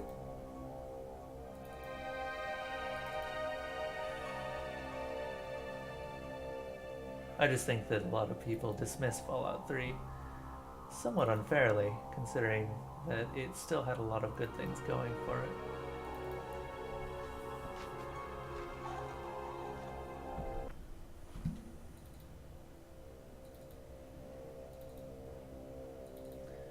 Alright, let's put this flamethrower away.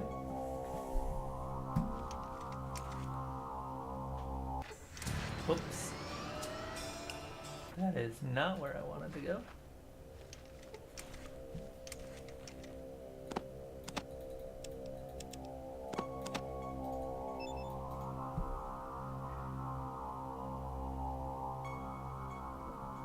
I've been enjoying Fallout 4 quite a lot.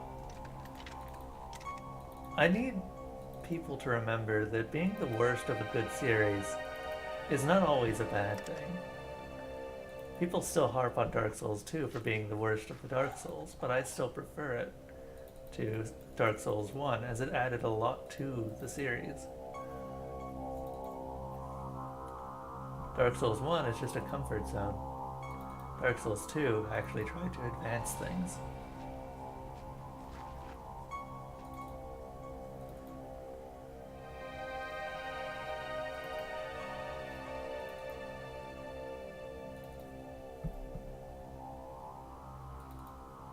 Has it been confirmed for online gameplay? Or are you referring to Fallout 76? That is a completely different beast. I'm not sure how I feel about 76. Initially, I didn't like the idea of a, well, somewhat Rust clone.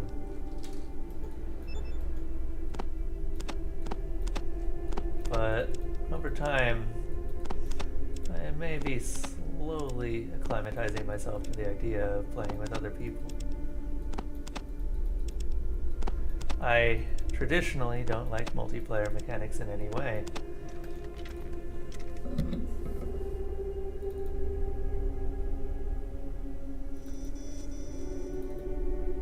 Yeah. Fallout 76 is not going to be Fallout 5. I think that's already been talked about. I'm worried for Fallout 76 just because I've seen games like that where they've taken the series in an entirely different direction, and sometimes it works. I think that Final Fantasy XIV is a good example of that, though that needed extensive patching before it became playable. Now it's one of the more popular MMOs ever created at this point. I think I've heard more talk about it than WoW in the latest years. But I think that it could work. They have to be very careful with their publicity, though. There were better ways to announce it. Bethesda also has a very bad habit of announcing things in the worst possible way. And as I've talked about in previous streams, Bethesda doesn't seem to understand exactly why people buy their games.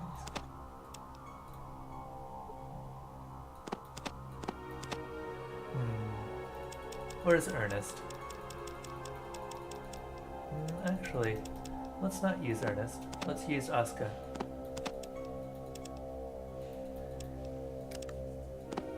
This is Asuka, the grenade launcher.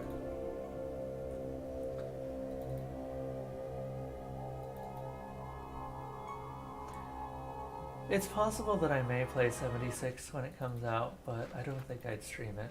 It would be something that I would play outside of my own streams.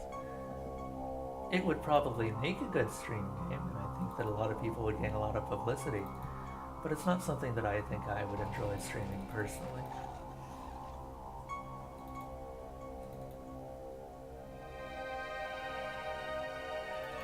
Games like that tend to be passion projects, and they will eat all of your time while not actually looking very interesting until the final product is revealed. Alright then.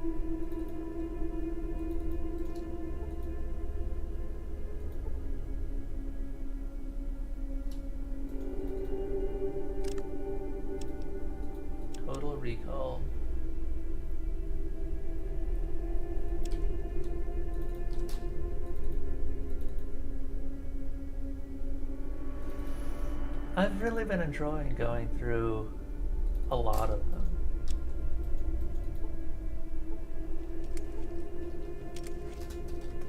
Fallout 4 is probably the game that I've enjoyed the most in terms of a pure streaming perspective.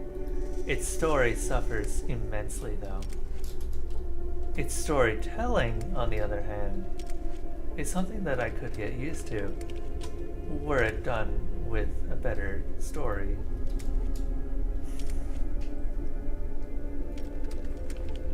There are a lot of things wrong with Fallout 4, but I'm not going to deny it's probably one of the most entertaining ones to play.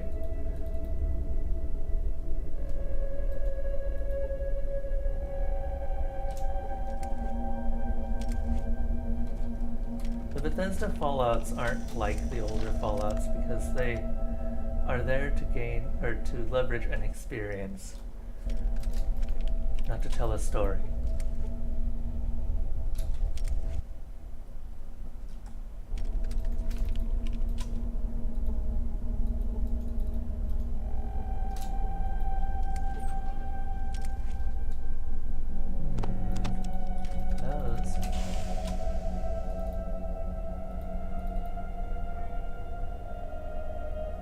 Seems that we have...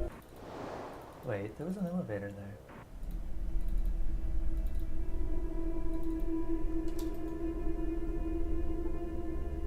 Ah, right.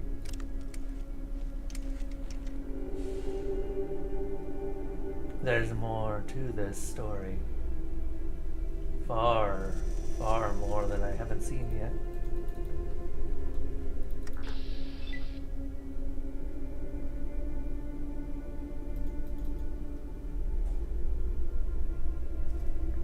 Be careful, in this corridor you can easily be spotted by aliens.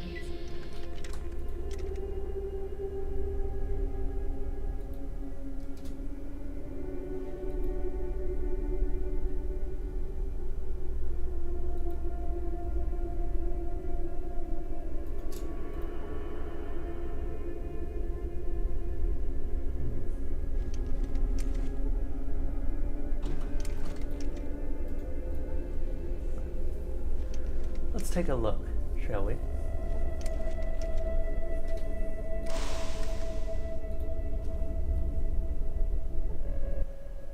The computer controls the force fields and doors at this level of the hangar.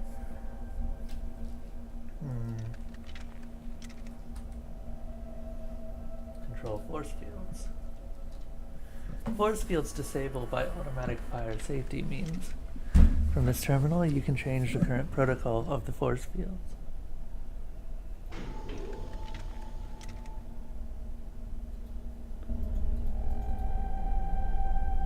Interesting.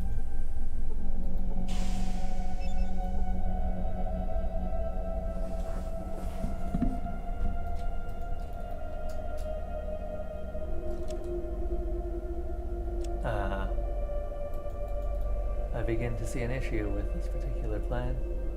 However, it does cut the aliens off from each other. And with that in mind, I can kill them, one by one.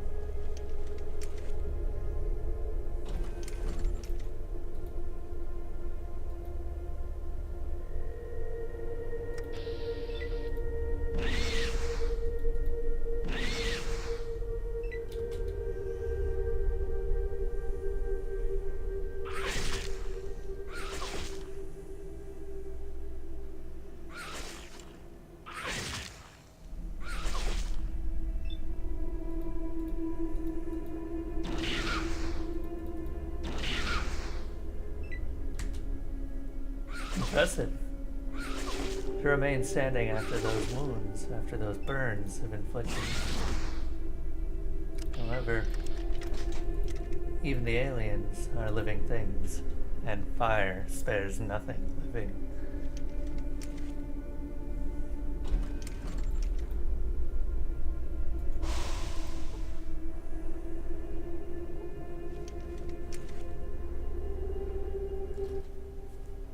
You see the security system computer. Examine the turret operational program. Search for reports.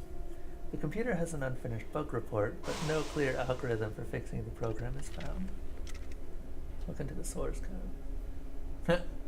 Not with my intelligence.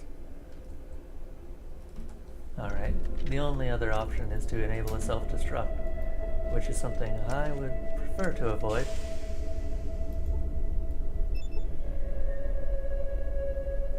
Force field remote control. With that, we could probably turn the force fields on and off.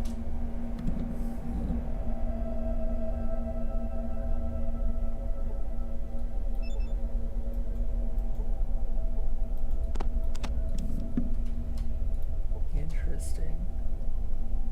Would we be able to craft our own T-51B power armor?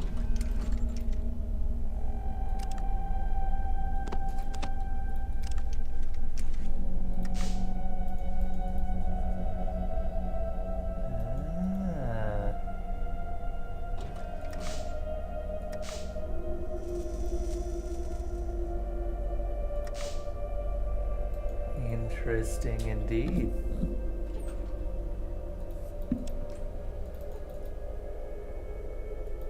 An amusing mechanic. One that I greatly approve of. Plasma pistol.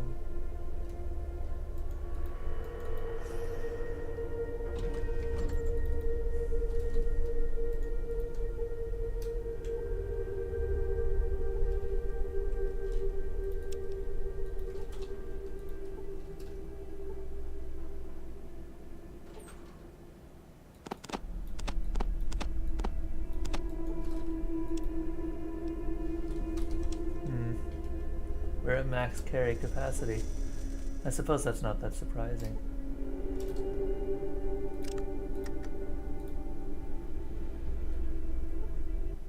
Access granted. You are at the main menu and have the opportunity to explore the archives with reports and calculations of various projects. Reports on aliens.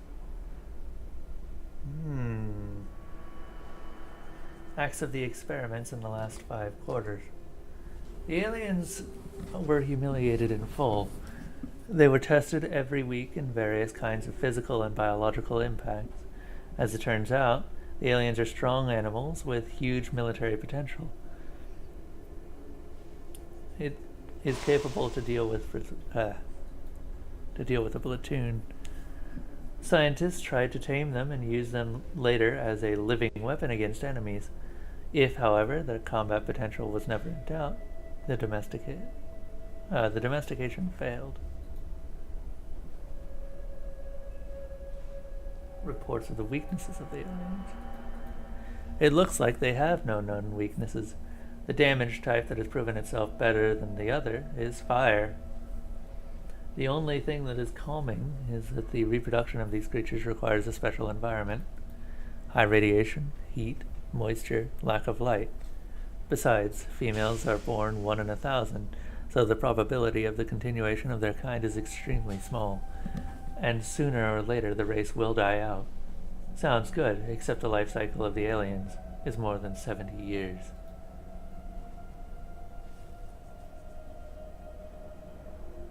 Reports on the thermal vision.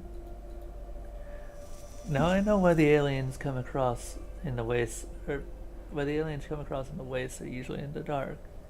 They see through heat vision, focusing also on the speed of movement of the victim. During the day, they hibernate, as the heated environment violates the thermal analysis of the environment, and therefore the aliens have a harder time to navigate. In this regard, researchers undertook the development of a unique core set. That's not what core set means. Which would extinguish a thermal radiation of a human. Oh, no, it is. Okay. The incident report on the winter of 2077. I would have gone with VEST instead of core set. In the winter of 2077, incident happened in the lab when, due to the negligence of the employees, the experiment on another alien got out of control. The female escaped into the corridor. Apparently it's not they are not stupid creatures, as the mutant quickly oriented in a situation and escaped through the vents in the desert. The military found traces in caves in the sector, but didn't risk the soldiers and blew up all the exits. 6 months later, the creature has returned, but it was too late. The order to enhance the protection level. The order of introduction of the system of the force fields came after the incident in the winter of 2077. The military tried to protect themselves from the subject. Apparently, they had underestimated the forces of the aliens. Further, the process, supervised by the leader of the Sector 45 and A5 and maintenance department. So, somewhere on the first level, you could save information. What happens to the force fields and if they work now. In any case, it is known that the force barriers are insurmountable to aliens.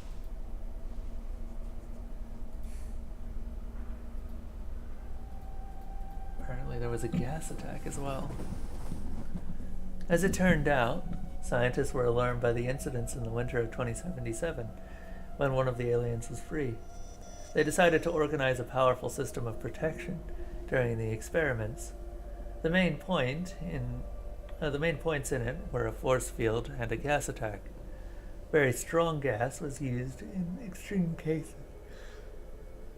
It was distributed throughout the floor and the top of the hangar through the vent. The management considered this decision reasonable, but very dangerous, therefore required a multi-stage system incorporating a gas attack. According to the documents, all necessary works were successfully completed and verified. The gas installation is in the surveillance room, the room south of the lab, and apparently the facility is not yet used.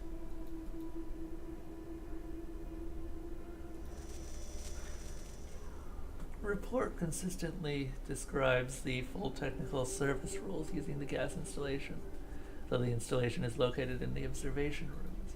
To enable the password is required. Also, 3 gas cylinders must be full. Cylinders are distributed in 3 areas of the base. Stuff room on the ground level of the hangar, the barracks in the Sector A2, and the laboratory.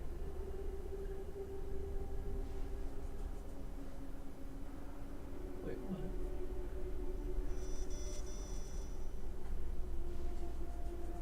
Cylinders are stored in special safes, locked by passwords. Passwords are given to certain individuals by separate orders.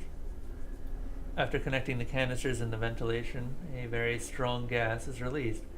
It reacts with acid in the circulatory system of the aliens, and they literally break down into biomass. The gas also has the most devastating effect on humans, forcing painfully to die for several minutes. Therefore, the use of the gas attack must be agreed upon by all. Blah, blah, blah. More not interested. That's weird.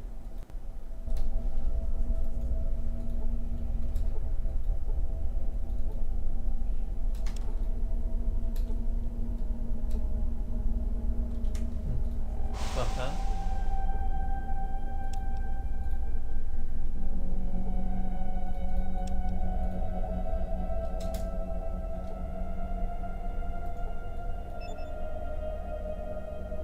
Portable laboratory equipment, including a centrifuge and liquid heater. You could use it to make medicines in the field.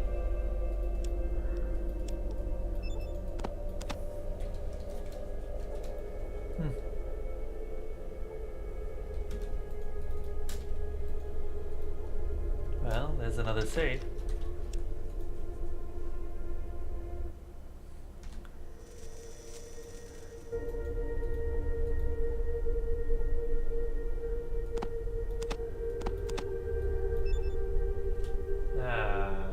Here we are.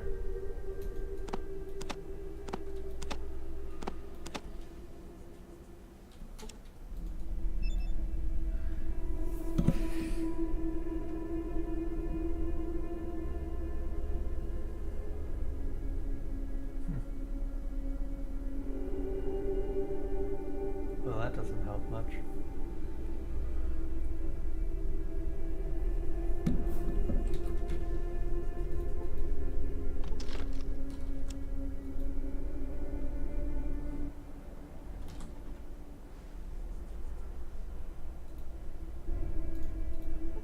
there's a lever here. And with it comes power and light.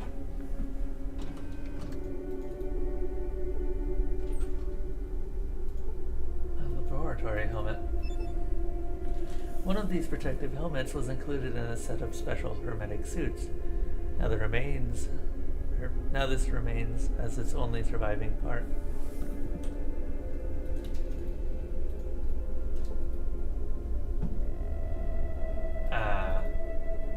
This would be the part we need.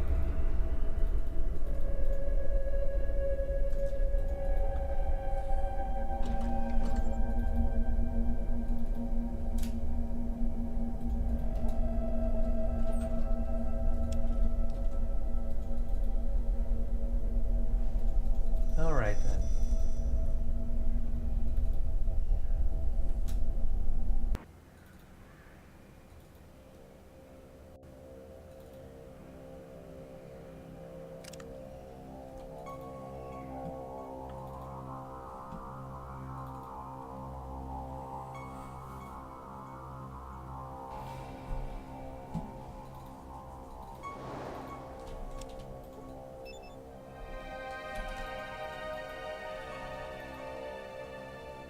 Let's go ahead and store some of these parts, shall we?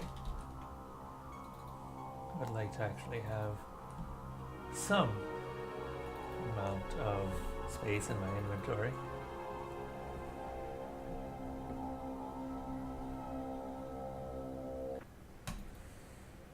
So the aliens were experimented on, but where did they come from initially? I assume from space, given the flying saucer, but I can't imagine these things flying a ship. That seems, frankly, somewhat ludicrous.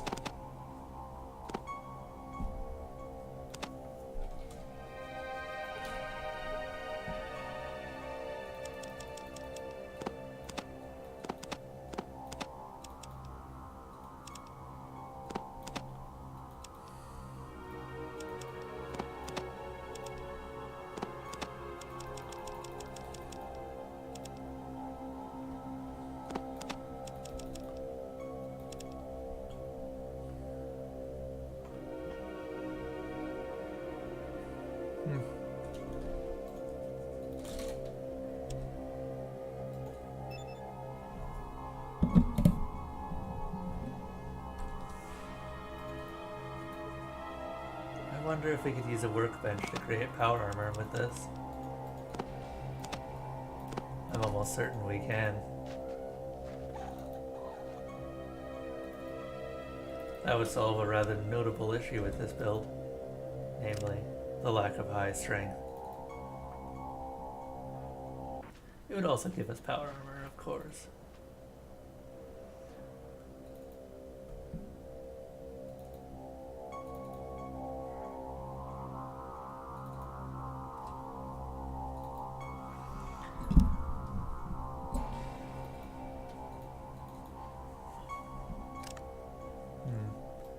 What are these codes?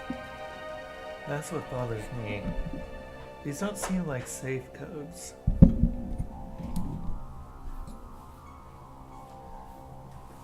But they are safe codes. Well, maybe not. Let's take a look around deeper. Maybe we can find something else.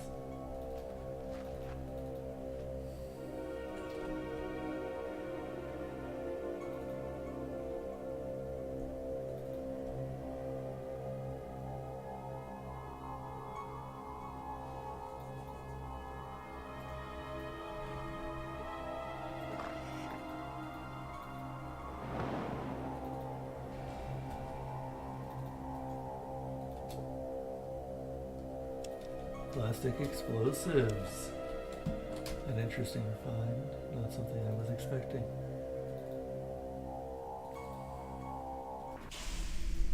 Time to head back into Area 51. Maybe we can take a look at these safes.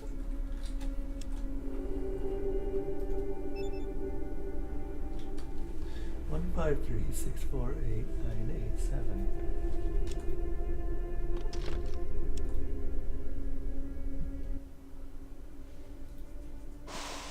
1, 5,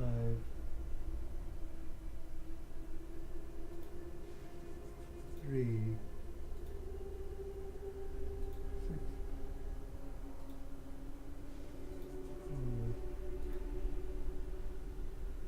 8,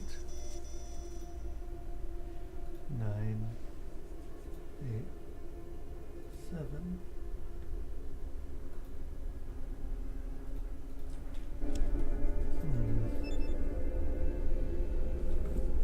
Okay, that wasn't one. 045896517.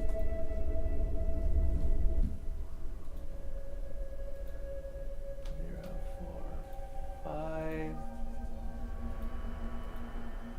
986 587.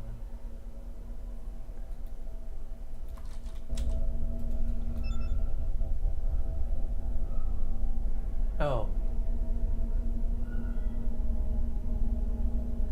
I really wrote that wrong. Hold on a moment. Let me find a piece of paper.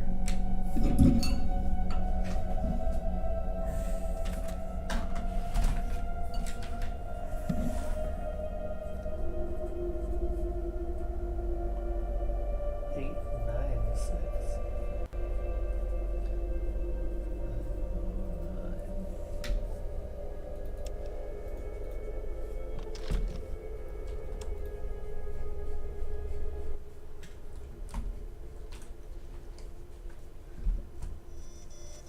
0, 5,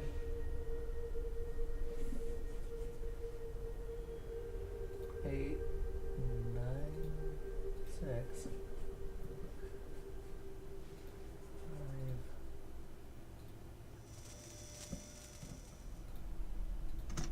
There we go. That's one saved. There's the poisonous gas.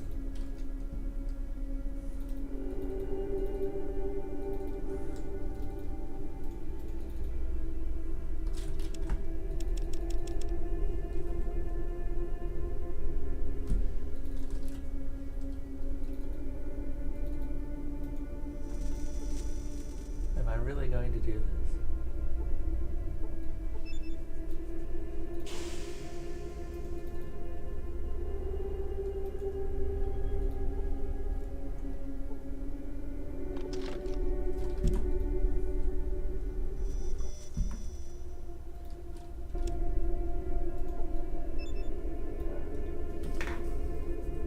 One, 5, 3,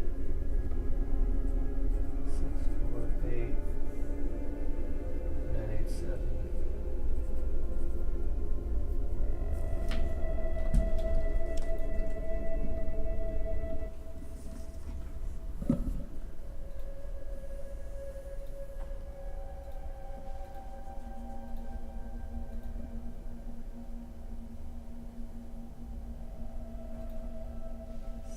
Six, 4, 8.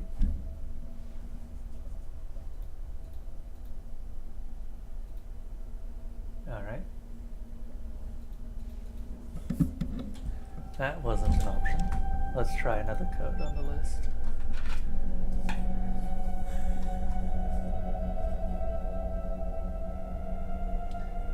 Nine, 8, 7. 4, 6, 9. 8, 7, 6.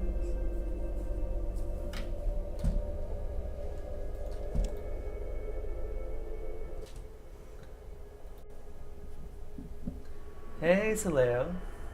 How are you doing? Glad to see you here. It's been a fairly quiet day today. 4, 6, 9.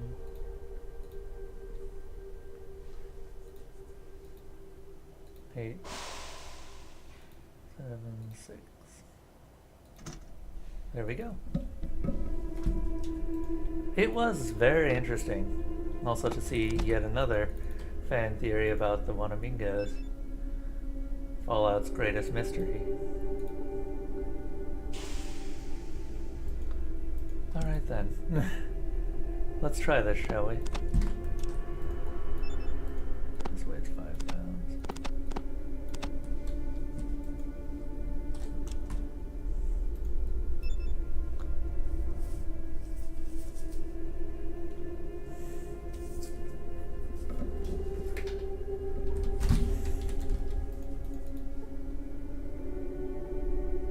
Not enough gas cylinders.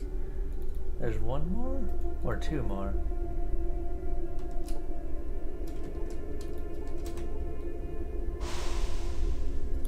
How have you been, Zaleo?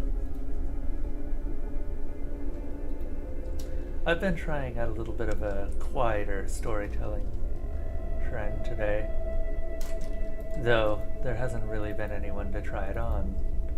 So, unfortunately, it's been not unsuccessful, just untested. I've been enjoying just reading about the Wanamingos, where they came from. Well, we still don't really know that, but we do know they're not normal mutants.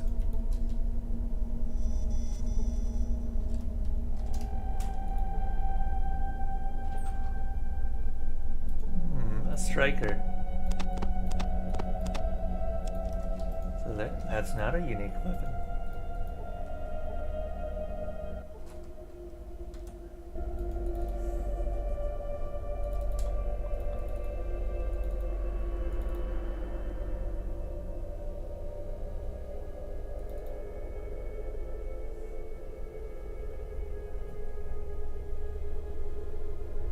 There's a big book of science somewhere around here.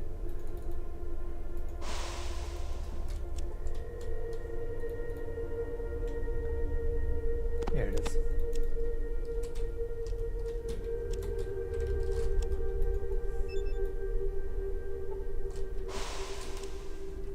Even more new scientific information, bringing our science up to 58%. With that, we might actually be able to, I don't know, fix the turret source code. I doubt it. I very much do doubt it. But it would be worth a shot. The alternative is trying to kill the aliens ourselves, and somehow I don't think that will work.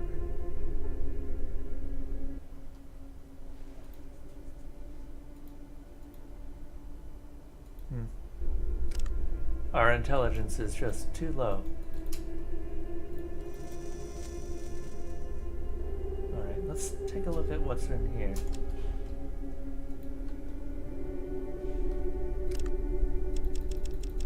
And bring out Betsy once more.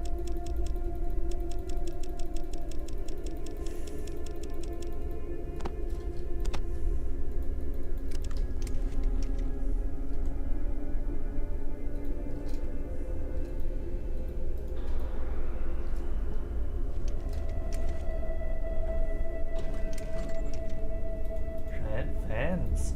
These are new. Water purification plants as well. I see at least 2 aliens. There's likely more that I don't see. So, I think we'll head down here and maybe get rid of this one without alerting the others. As the report said, they seem to be highly weak to fire.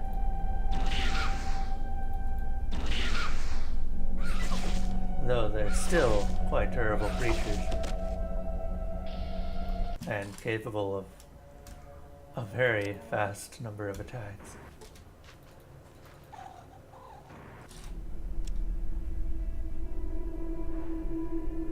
Oh no.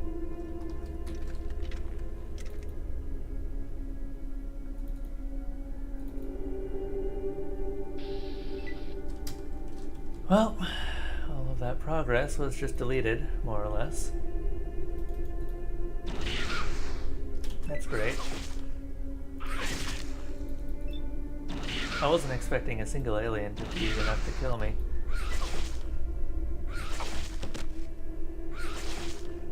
But like the military that kept these things caged, I apparently underestimated it.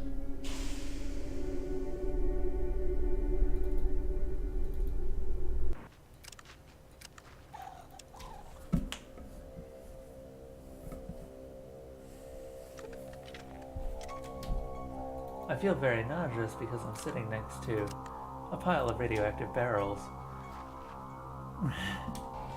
Maybe I shouldn't be doing that. I kind of hit myself in the head as I realize how horrible of an idea that is.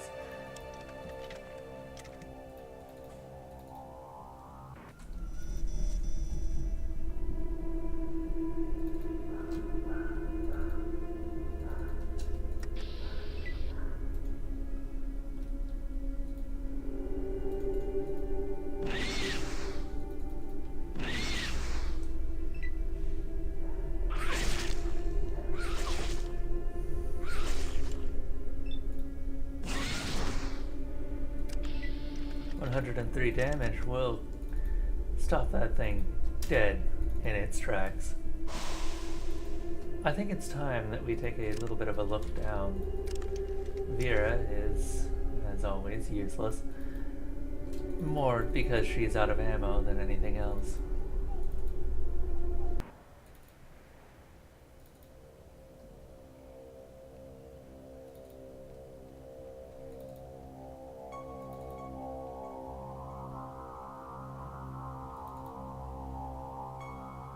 I think it's time that we stowed our useless weapons away and brought out something a little bit more useful. Ernest may be our best bet here. As heavy as Ernest is, there is ammo for him in plenty here.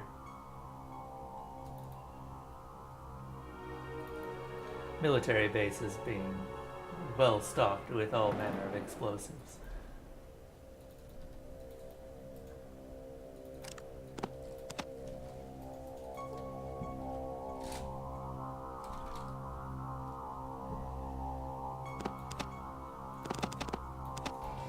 We don't need as much ammo for Vera, though, as we've discovered.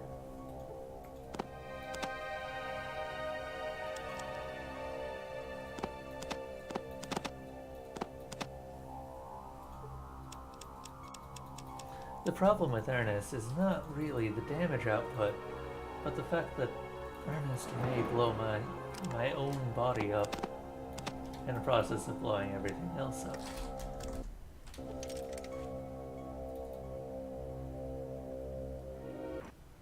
But it's a risk we'll have to take.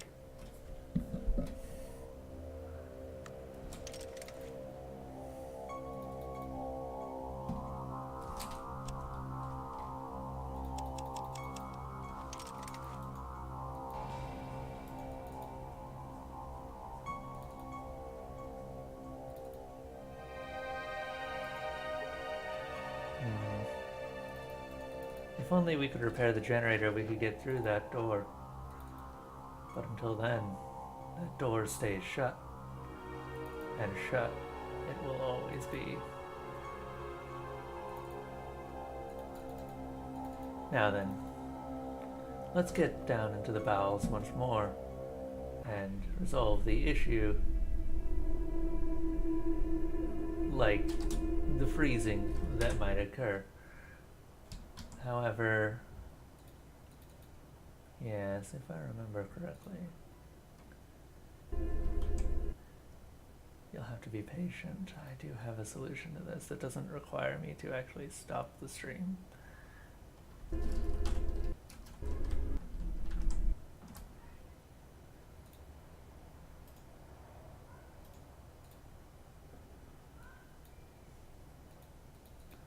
Unfortunately, Nevada did decide to close itself. Well, not close itself, but freeze itself. So we'll just have to start it up again.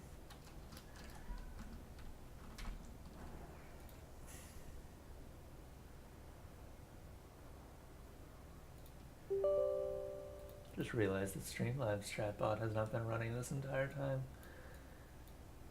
It's a bit of a shame for everyone who has been is around.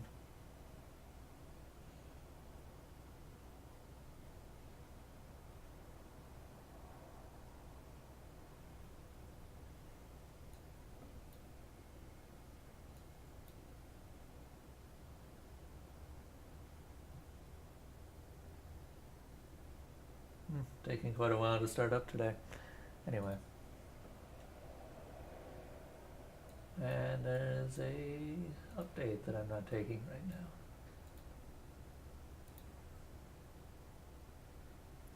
now. Alright. Let's get back into this, shall we?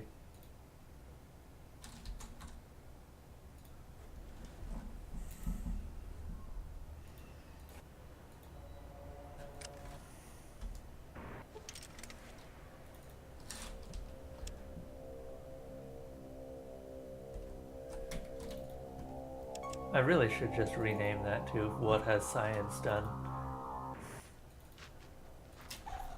I do kind of question why the game decided to freeze right there upon entering Area 51 proper.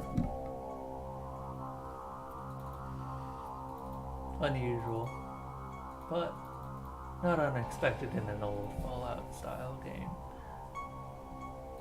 The bugs from the engine are well documented, and they will continue to make appearances throughout the playthrough.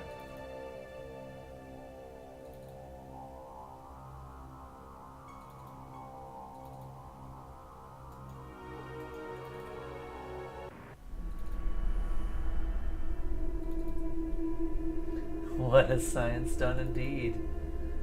Jeffro TMT. Welcome to the campfire. However, we have other questions as well. These doors. This is a well thought out system.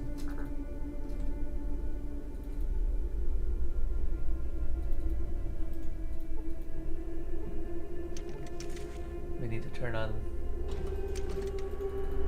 a couple of things.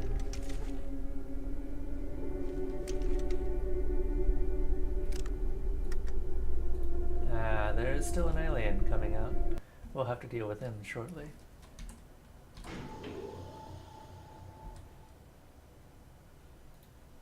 We now have access to all doors. And we have one alien to deal with. However, since I learned my lesson from the last one that killed me, let's not risk dying here.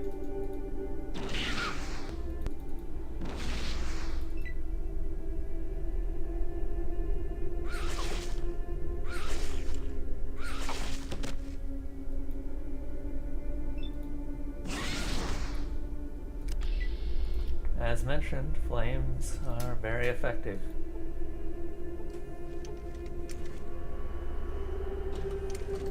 Let's see if we can't get the lights back on.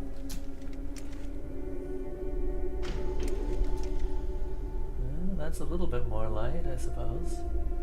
It's better than nothing.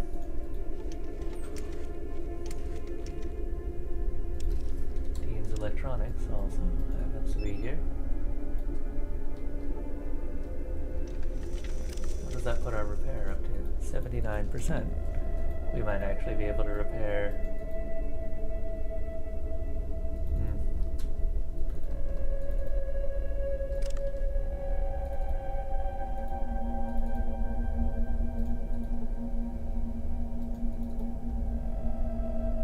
There are 2 aliens in the next room. That's an issue that I can't deal with on my own.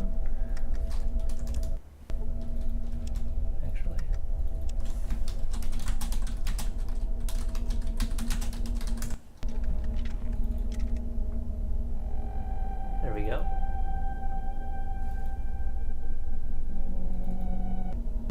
So we can't get out. And neither can the alien. Thank you for the follow, Pixie Antarg. I'm gonna go with PIEX. I don't actually know how to say your name. You may have to guide me through that.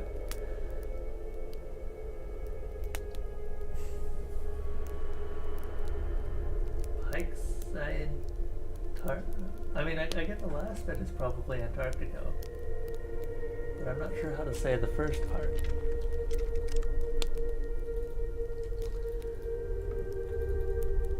Well, hello there. Anyway, however you say your name.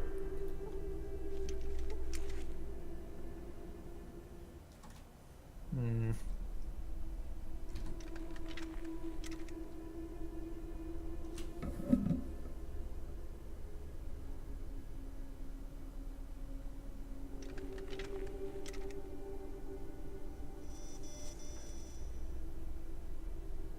Antarctic fish. Okay.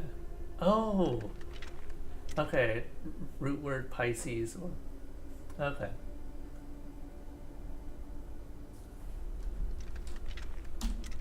Well, not Pisces, but yeah. You get the idea. Okay. I can understand that.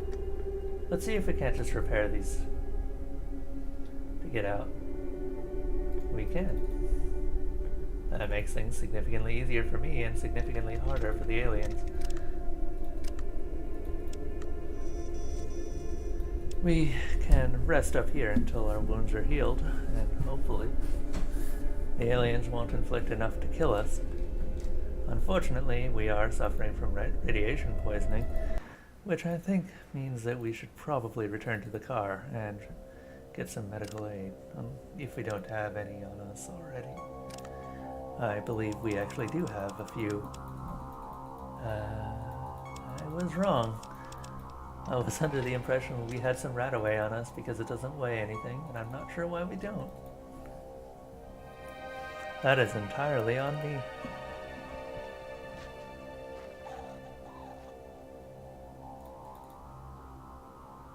Can I shoot through the force fields? I've never tried, and considering that the two weapons I have are a flamethrower and a rocket launcher, I'm not sure. The two aliens downstairs aren't blocked by a force field, unfortunately. Ah, yeah, it might indeed make killing the aliens a lot easier. I would prefer not to attack them at all, but you know how things work in Fallout games. Sometimes the games just decide that you will have to fight someone if they bug out. Though, hopefully those bugs won't occur. Let's see here. I do have other weapons.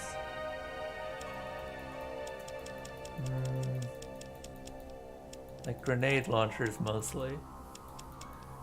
A minigun would work for that, but miniguns don't do much against aliens because of their high damage reduction.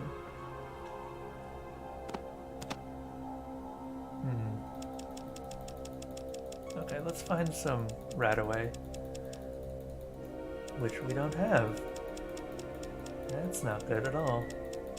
I was under the impression we definitely had some Radaway.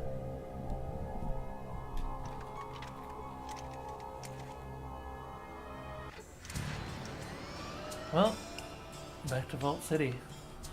We'll come back in a bit. No.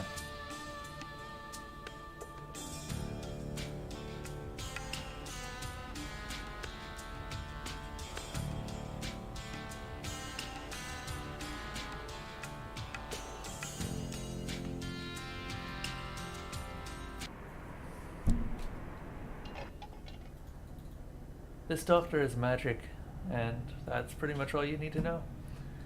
With his hands, he has removed sickness after sickness. More or less kept me alive throughout this entire journey. I don't know how he does it. I prefer not to ask.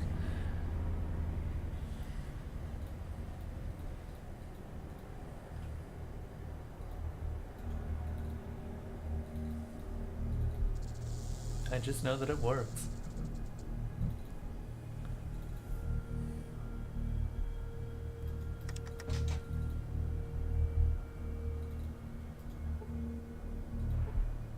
What were the parts that we needed? Warehouse assignment. We need a gas analyzer. That I have an idea where we could get.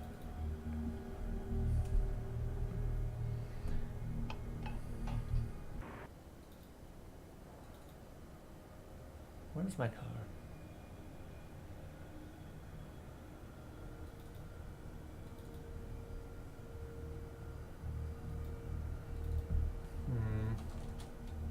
Don't tell me Vault City ate my car. No, here it is.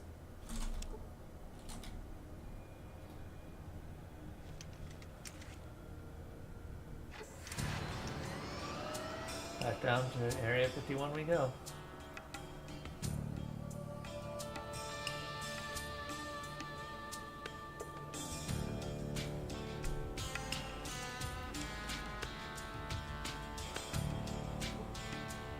Nope. Car's out of power. That's not surprising. It's quite a long trip.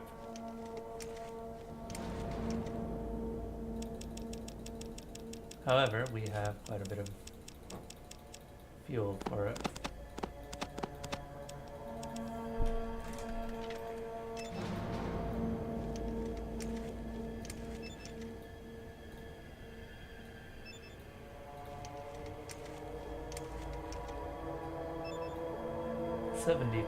%.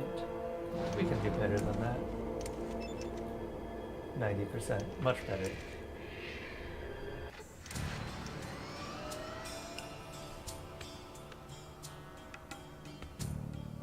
You have to unlock Area 51. If you're wondering about how, I can tell you, though it's technically spoilers. There's a couple of different ways, apparently. I've only ever used the one, though.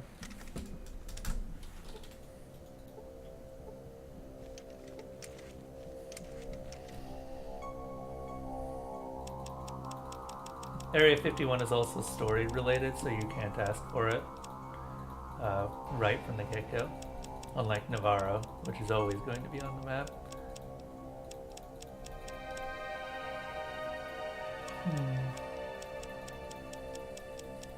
Or the military base, I suppose. Alright. We'll have a lot more ammo for the... Actually, can we restore the power? We've got 79 in repair now. We might actually have a decent chance of attempting to restore the power.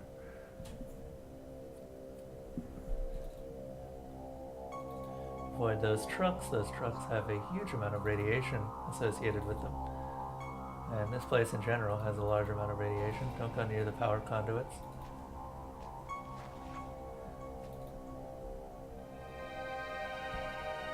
The Geiger counter is, how do you say, off the charts. Okay, at 79 repair, we should be able to. Oops. There we go. Finally. We've repaired Area 51's main generator. And with that, the doors have opened. Well, until you get close. Very cheeky doors.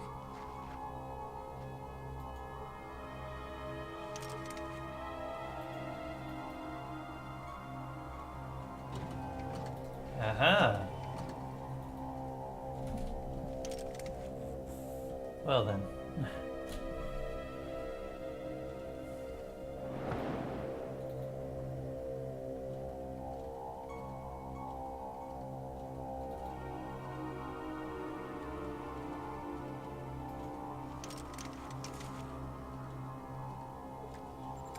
Can we repair it? Apparently not.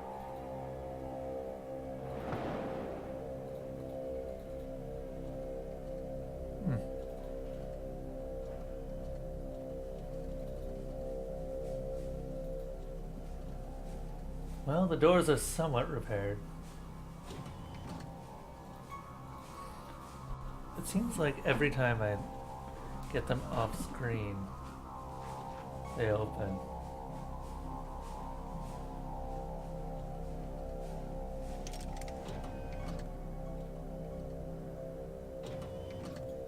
This is awkward.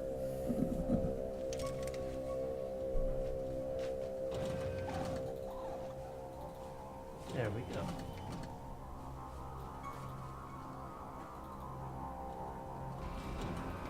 Oh, we could have gone in this way. That is a minigun. That is a very powerful weapon that we already own, so there's not really much point in picking it up other than to sell.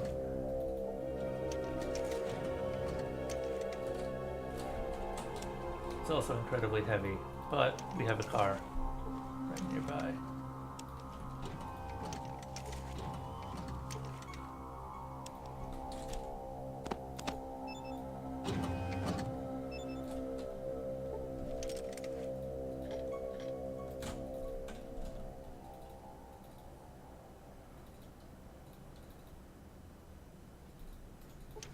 Oh. It seems that during night, all of the power is fine. It's just during day that we have issues.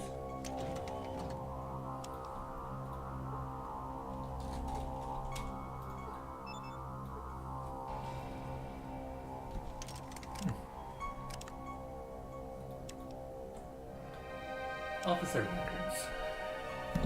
Audio recordings of the officer. August 3rd, 2077. In the background, there is a clatter of boots on the parade ground. Left shoulder forward! Words cannot be heard clearly, but it looks as if one of the squads sings the anthem of the Special Forces.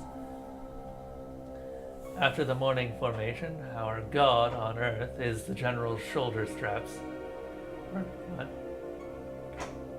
Our god on Earth and the General's shoulder straps told me some nice fucking news instead of vacationing in China with a company of unharnessed noobs. I, at the head of the 2nd platoon, am expected at Area 51. Why the local escrows aren't enough for the protection is beyond me. So as if that wasn't enough, they attached some civilians to us. The fuck were their names? Fuck. One of these idiots asked for weapons. I laughed so hard. It shows that they can hardly operate their dick in the toilet. Why are they asking for a rifle?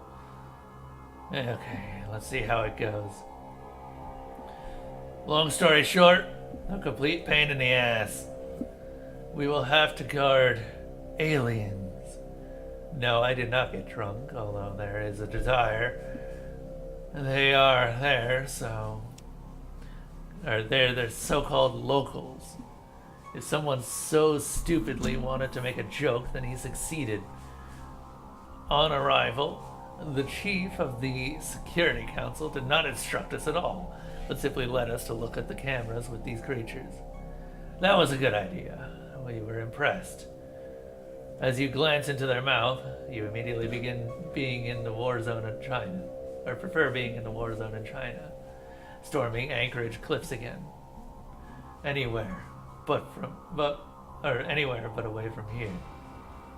The official story says that their ship allegedly crashed near Groom Lake.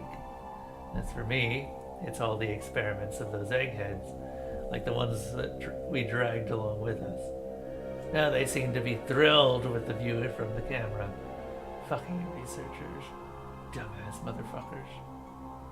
These scientists finally pissed me off. They complain about strict security and constant escort. Damn fucktards PKK Jones and Corporal Sterling. Got drunk. No sergeant skits for Sterling now. McCoy, the head of the Security Council, saved the day. Showed everyone the recordings when one of the aliens broke free somewhere around 6 months ago. Before they got him, driving him into lockdown Sector C. Why is it locked down anyway? He managed to kill a bunch of guards. Everyone is calm now, but for how long? Dumb fuck, yeah. Indeed, Soleo. Indeed. We are working. We test the creatures for toughness. 5mm, 7.62 or 9. Like shooting an elephant, even armor piercing. The effect is small, of course, not worth of so much ammunition for one opponent. This is not good. Laser, electricity, the same effects. The big brains tried the poisons and radiation, but so far without any particular results. Well, tomorrow, heavy weapons will be tested. I had an opportunity to relieve any stress though. One of the local informers wanted to take a look into the tablet. Well, that's okay. In a couple of weeks, his bones will grow back together. Yeah. It's getting fun. I couldn't help myself from wasting one with my Bozar. Flamethrowers have proven themselves to be the best at eliminating them. Guys are having too much fun. Even some of the science nerds joined in. One of them mentioned that these beasts see us in infrared. Heat fields, thermal radiation, all this crap. The only useful piece of information from the bookworms during our mission, by the way. Alright, well, I'm not that susceptible, but I feel like something is trying to tamper my sanity. Tamper with my sanity. Is the place playing tricks on me? One of the eggheads, Hubbard, flew off the handle, started yelling that we ostensibly are exterminating intelligent beings, that we need to treat our guests from outer space peacefully, plunging his observation reports somehow. Somehow discovered my Russian ancestry, called me a communist pig, said himself on entering one of the chambers. I'm proud to say that our special forces do not hinder scientific advances. No, really, diplomacy is better than military action. Make love, not war, all that crap. The fact that the aliens painted the walls with the poor guy's blood, well, it's in their traditions. We should respect their culture. Around flight level 11, or 117, the UAV spotted suspicious activity, moving out with 2 squads tomorrow to check. Jones and one of the security service members went missing. Base has some dead zones near Sector C with limited coverage. But why would they go there? Nowadays, we don't wander alone, patrolling perimeter checks. My thoughts are all messed up. Combat readiness is declared. HQ instructions arrive to await further orders.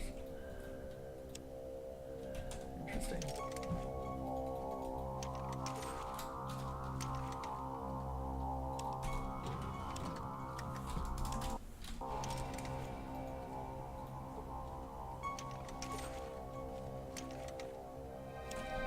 Plasma grenades, nice.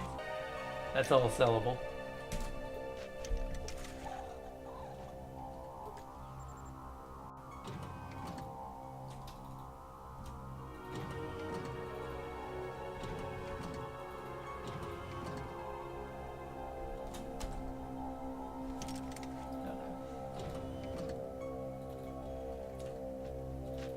Does make me wonder if the aliens ended up tearing through these doors. I'm guessing yes.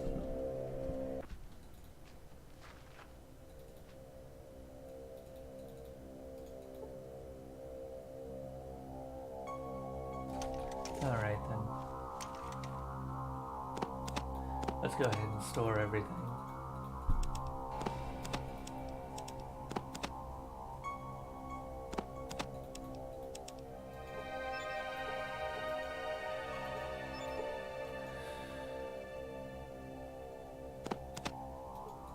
No, we don't need this anymore.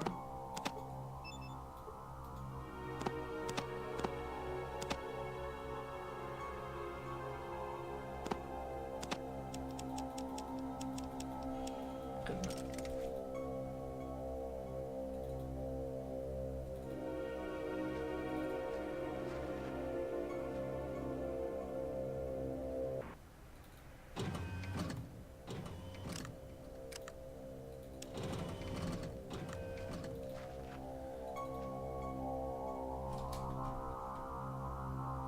There's a lot of doors to go through here.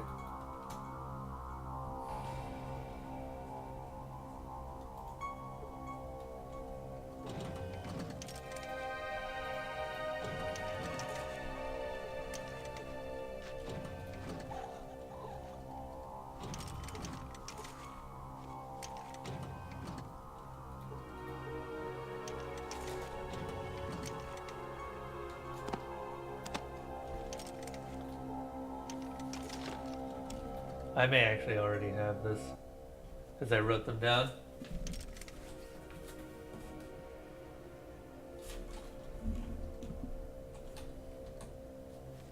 Oops. One.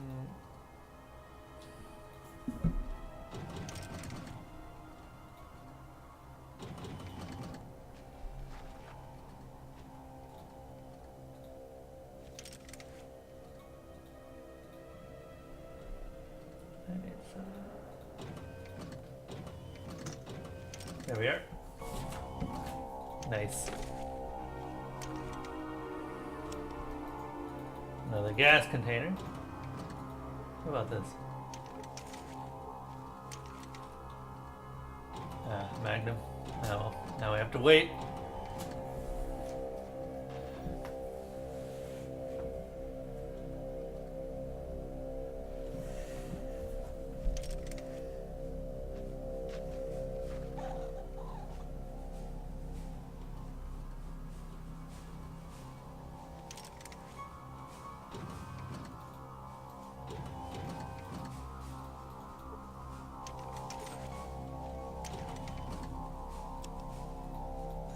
A lot of grenades at this base.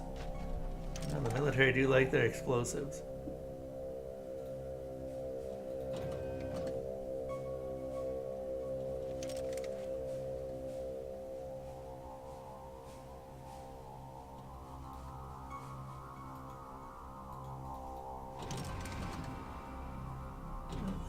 That's when that one opens.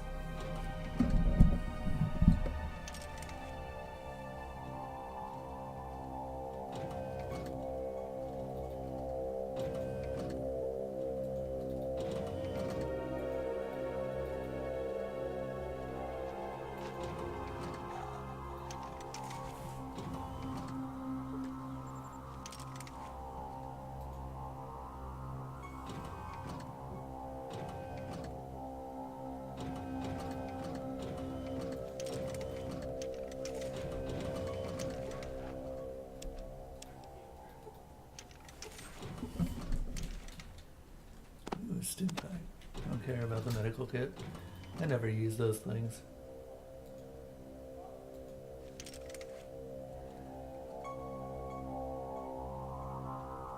Pain in the ass to get around here. We just have to wait.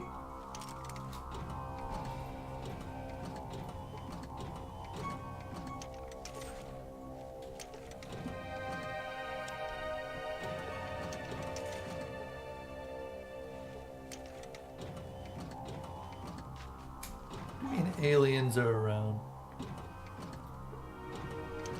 Killed them all.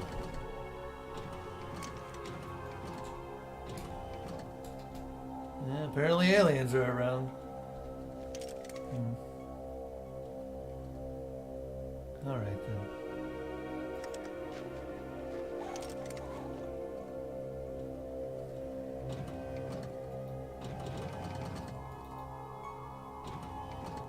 These doors are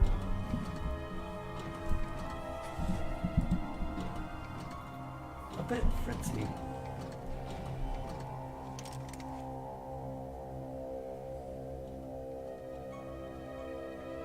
As I wait, I realize that we probably should have done slightly better repairs on the power generator. But until we do have better repairs, we have no real choice except to accept what we have. Throwing knives, interesting. Find rather archaic weapons, including, of course, the aforementioned frag grenades, which I suppose I shouldn't be surprised to find those in a sparring room. Oh good, we got out. We barely managed to get through the door before it shut once more, and we are once more out into the world. We have a good amount of space left.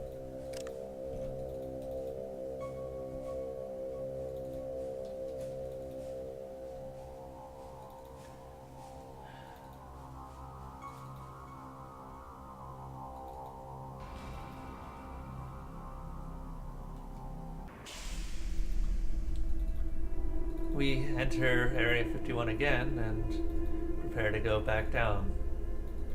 Hoping that this will be the last time, but knowing that that is very unlikely.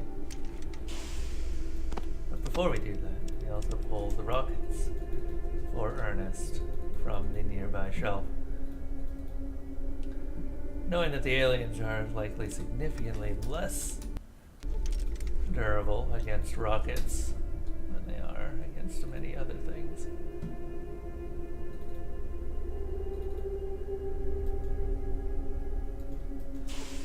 With trepidation, I walk down the hall and hope that we can fight off these two aliens.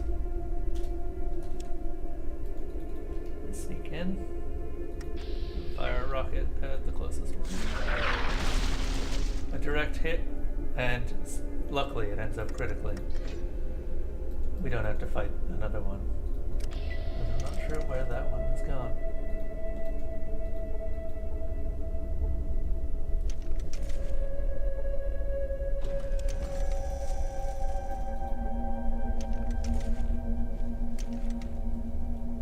We got lucky this time. Let's hope that we remain as lucky.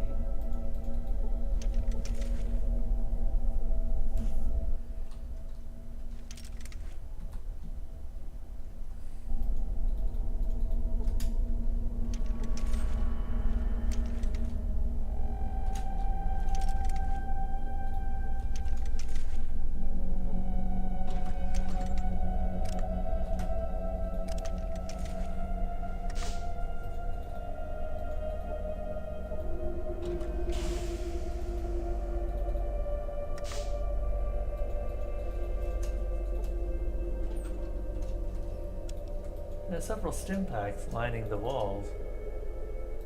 Well, less several, more one. But in this particular circumstance, I welcome it.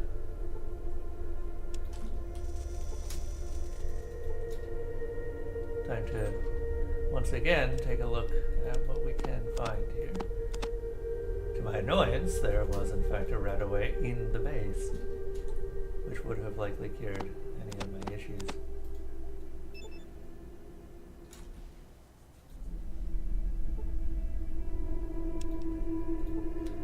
It seems like in the lab that I have entered, they were working on several drugs.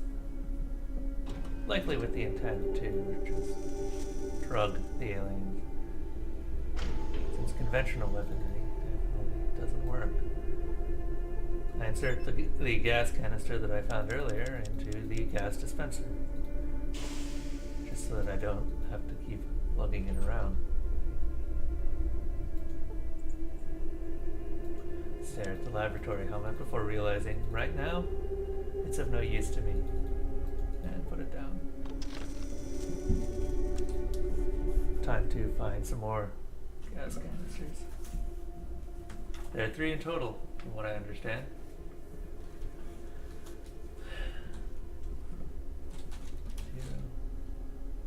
I have all of the codes. I've written them down, but there's a possibility I don't remember which one goes where. 8, 9, 6, 5, 0, 9.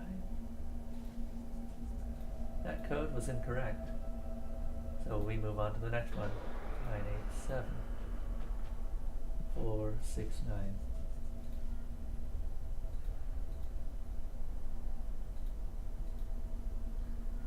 876.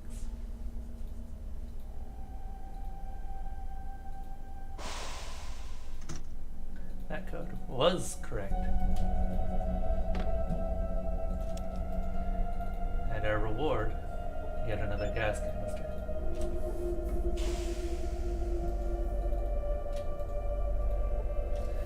I know where one more gas canister is, and other than that, there's not much we can do.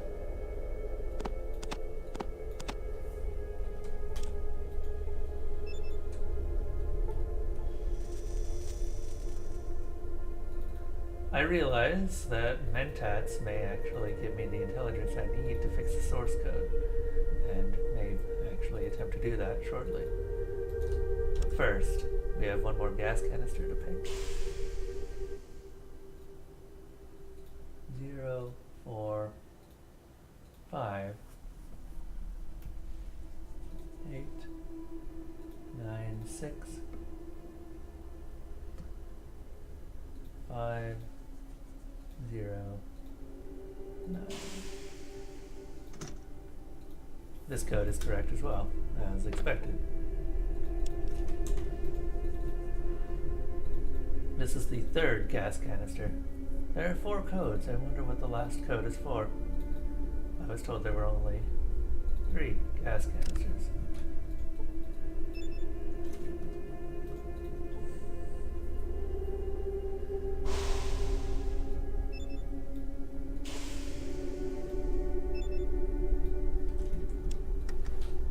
I make sure to save the game this time. Don't want to die again.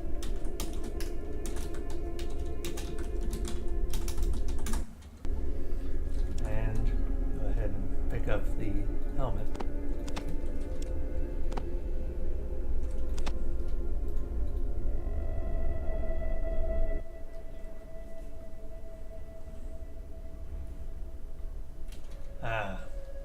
One last code. Let's write the very last one down and fill it in.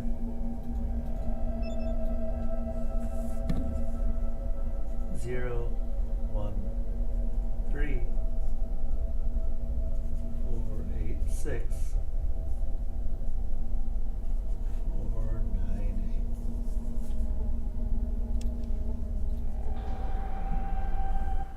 8. This may kill me. I really hope not.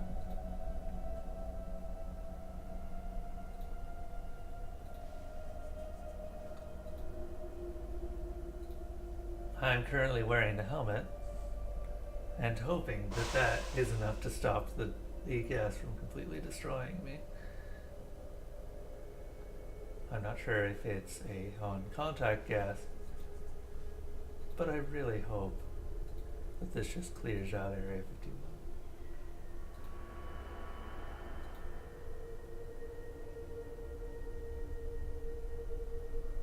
Once again, I save and hope that I don't die.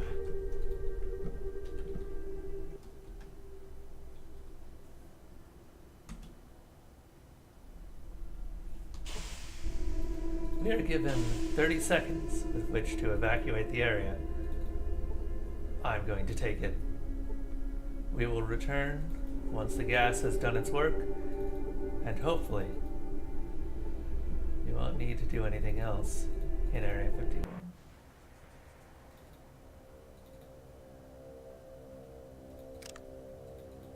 I think it's prudent that we wait until the next morning to give the gas a bit of time to distill, or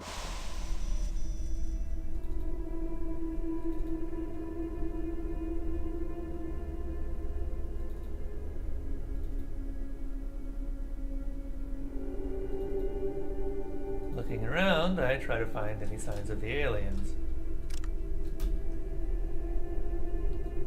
Not seeing any. I hope that we will have to, or we will be able to just wander around unchallenged from this point forward.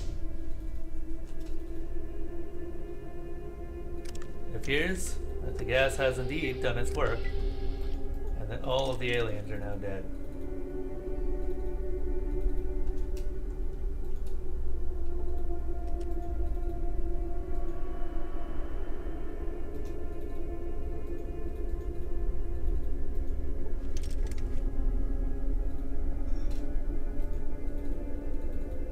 A room that is covered in slime and alien somethings.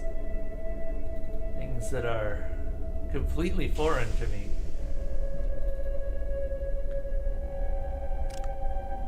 No living aliens are in sight, though. I'm happy to report. Remembering what I mentioned about the Mentats earlier, I pop one, hoping that I don't get addicted. I, in fact, do become addicted to Mentats, but gain what I needed from it.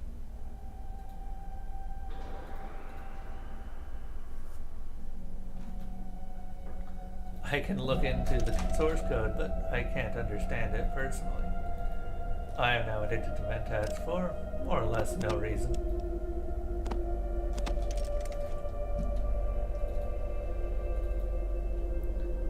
I make my way further into the base and realize that the aliens are indeed very, very dead. The aliens that had killed me in my previous excursion are no longer around. I loot some power cells and start looking around. Maybe we can find something of use here. There's a second floor to Area 51. Well, another second floor.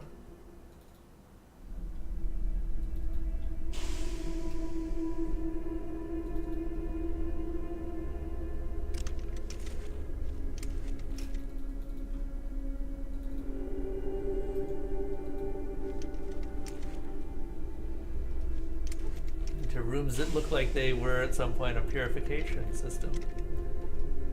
An air processing unit.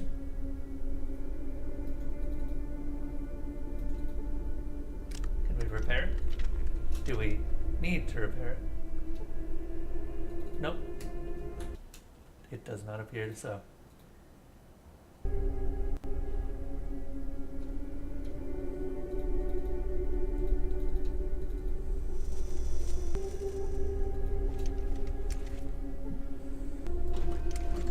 What I've walked into at this point is nothing but a crypt. Not even human remains are left. And the aliens themselves have just turned into piles of goo.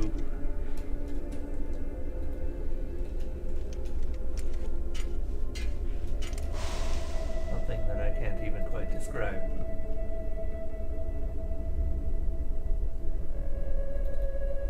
I end up finding a ventilation shaft that leads back to the surface, only to realize that I've come in a giant circle. We have completed our excursion of Area 51 and are now ready to leave.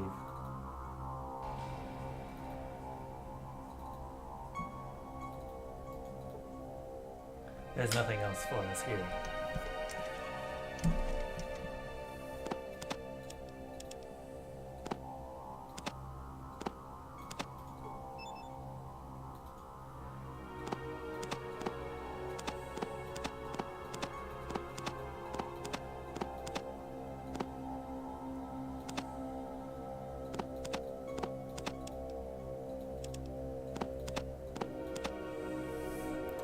All right.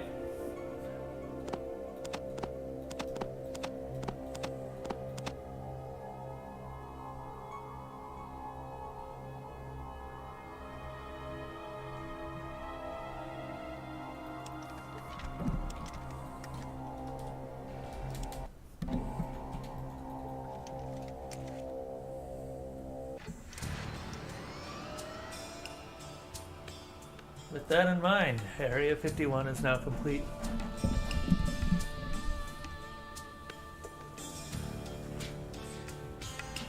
Time to figure out where our overseer is.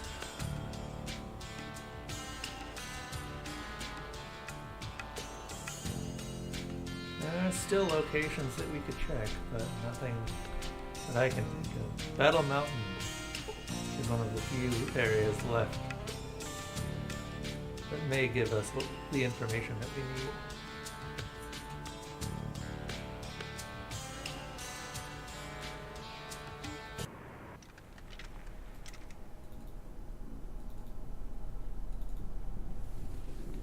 Not only am I here to talk to the bikers, I'm here to sell to the bikers. As the amount of technology I gained from Area 51 is likely to be very valuable to me. I put away Betsy and hope that the bikers themselves won't attack me.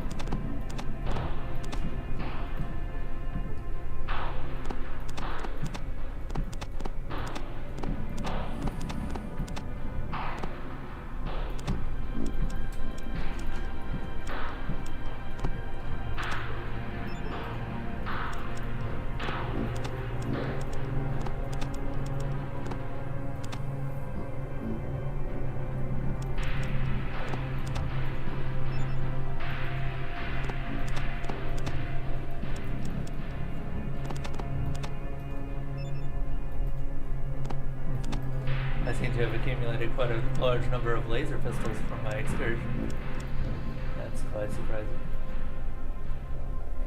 Knowing that the Striker is no longer a unique weapon, I feel a lot better about selling it.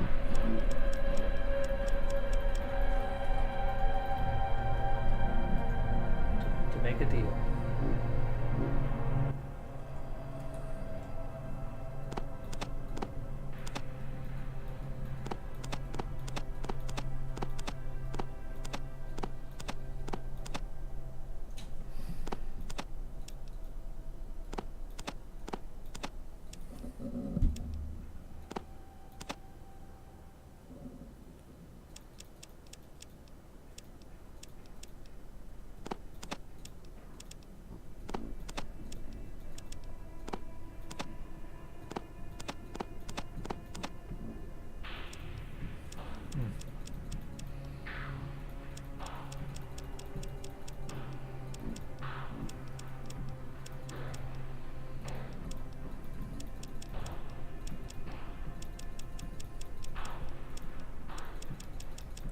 Along with something that I sold to them ages ago, a corrupted microfusion battery.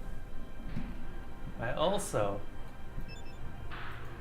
decided to buy Tesla armor, which should help me if I ever encounter anything else with the ability to survive what I ended up fighting in Area 51.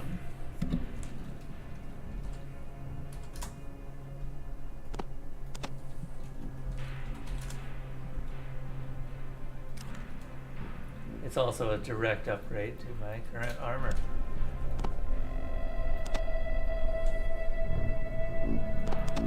With the exception of slightly lower fire resistance. And slightly lower explosive damage reduction.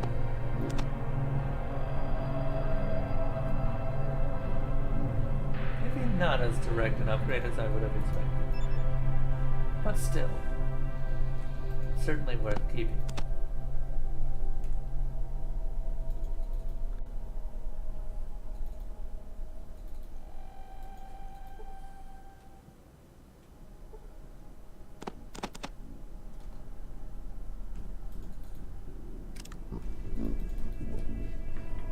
The transaction completed. I pull out Betsy and company and hope that I won't have to use them anytime in the future.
I informed the bikers that the issue that they had had with New Reno has been settled. The problem is settled in Reno. Tuco is acquainted with the evidence and made a public penalty. Now everyone knows that the attack was carried out by their own. Good job! Of course, it's a shame because of the two idiots the company's rep is suffering. But why should we care, right? Yeah. Sure, for us, that's not bad. Fine, let's deal with you first. I remember about the reward. But you were useless. How much for your service? I think 200 is enough.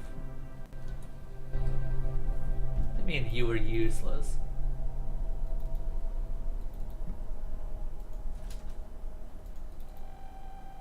I briefly considered killing the bikers. Then realized that there's enough of them there that I would likely die myself.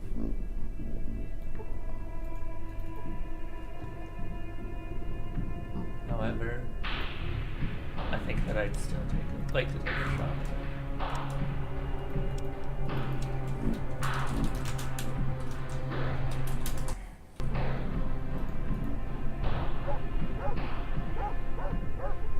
I pull out some armor-piercing rockets from the car. After I accidentally get into the car and then pull myself back out of it. Not entirely certain why I got myself into the car in the first place.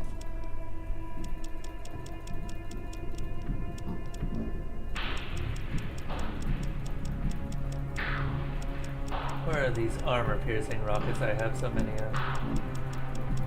I'm not sure. I think I put them well down at the bottom of the car.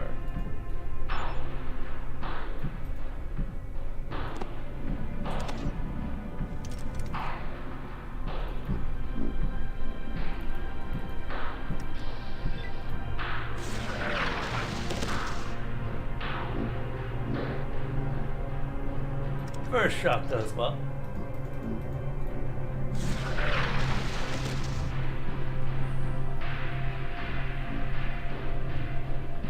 The second shot also goes quite well. As expected, the bikers are using mostly energy weapons. I consider my choice of armor and realize that my initial idea of attempting to put on Tesla armor probably should have been followed through. However, we have several more attempts.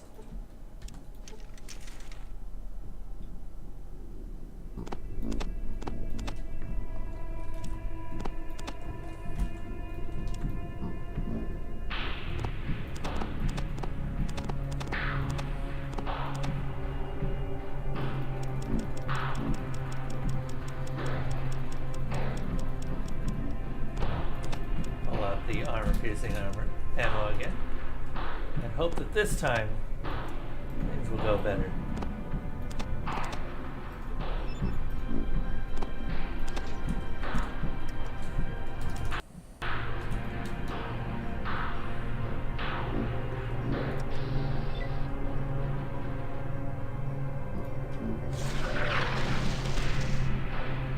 With Tesla armor in hand, I am nigh invulnerable to most of the damage that they now do.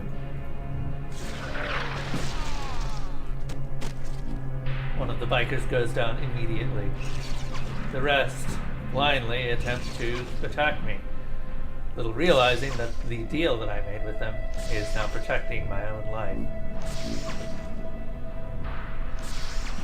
However, I fail to realize that the target that I should have been attacking was the one in power armor, who has an inordinately large amount of damage.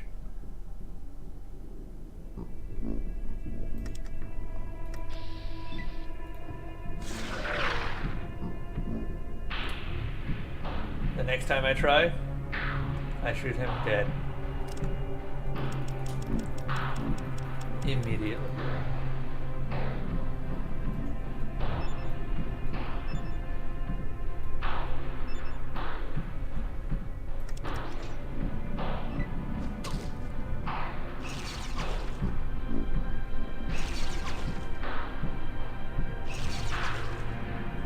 I laugh at their pathetic attempts to shoot me, as they little realize that they can just punch me to death.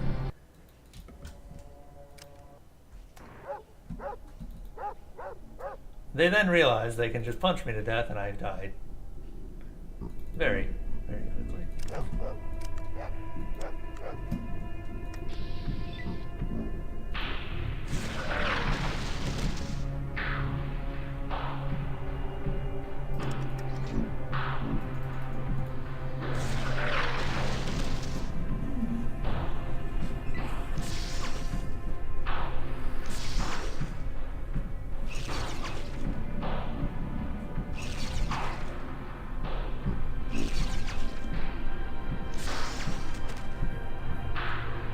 Unfortunately, they continually prove too much of a threat, even in my Tesla-powered armor.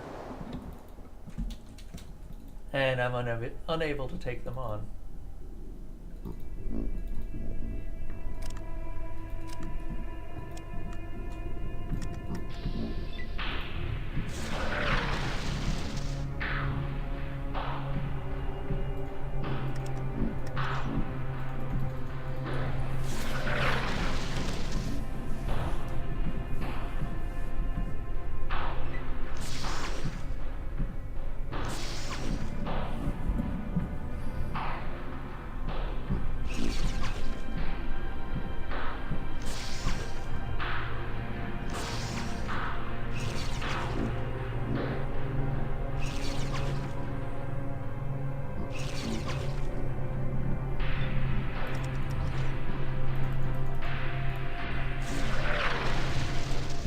I curse as one of my rockets flies directly past the most dangerous of the bikers. What would have been a killing blow turns into a death blow for me.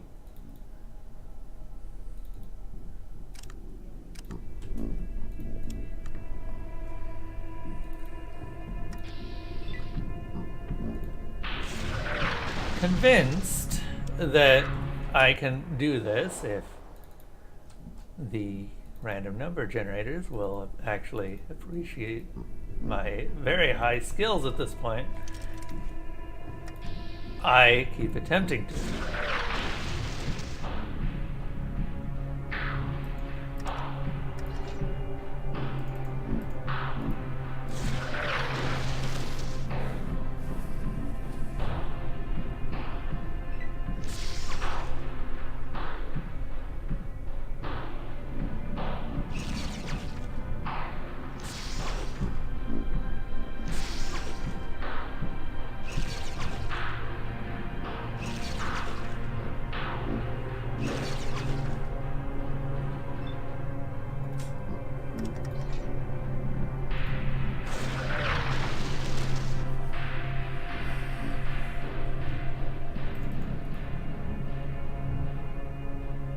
Pritchett, the largest of the bikers, lives. And I decided it might be time to change tactics. For some strange reason, I cannot live through this.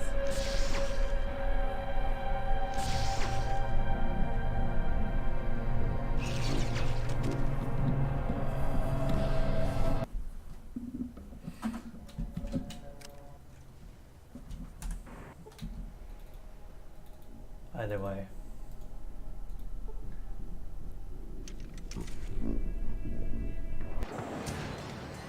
I think it's time that we move on.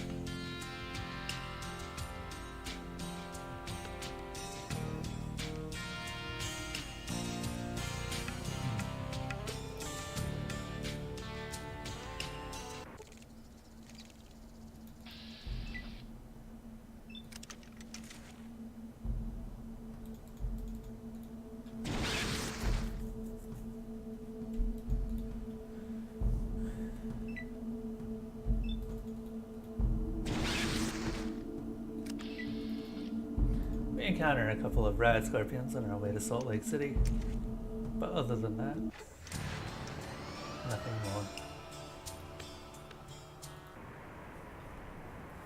I decided to end this particular session in Salt Lake City and thank everyone for continuing to watch today. Area 51 has been vanquished, and we have a car now. We have also discovered that bikers are far tougher than I gave them credit for. So, in future, I want to thank everyone, and do let me know what you thought of the style of storytelling. I wanted to keep it more of a quiet, narrative style this time. It gets around a lot of the problems that my speech has when I'm talking too quickly, where my brain can't keep up, as I can take a little bit more time and just enjoy. In future, we will be doing this tomorrow. What I might do is, well, I've got a couple of things to do today, unfortunately, so I won't be doing any more streaming. Thank you for the follow, Jeffro TMT. I hope you all enjoyed this. We'll be continuing Fallout Nevada tomorrow.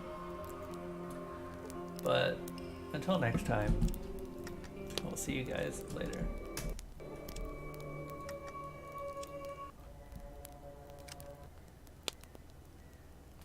Thank you, Jeffro. Always love it when people actually do enjoy the stuff that I do. I'm never quite sure. Alright, until then, bye everyone. Oh, I almost forgot. Thank you to all of my continued supporters. Izzy, 10 Ace Games, Captain Flash, Alpha MGZO, Walks with Gorillas, and Veritanium. If you want to end up on this list, the easiest thing to do is just donate. Doesn't have to be much, like $1 or $5, something like that. I usually just add the top numbers onto this list. Other than that, I will see you guys later.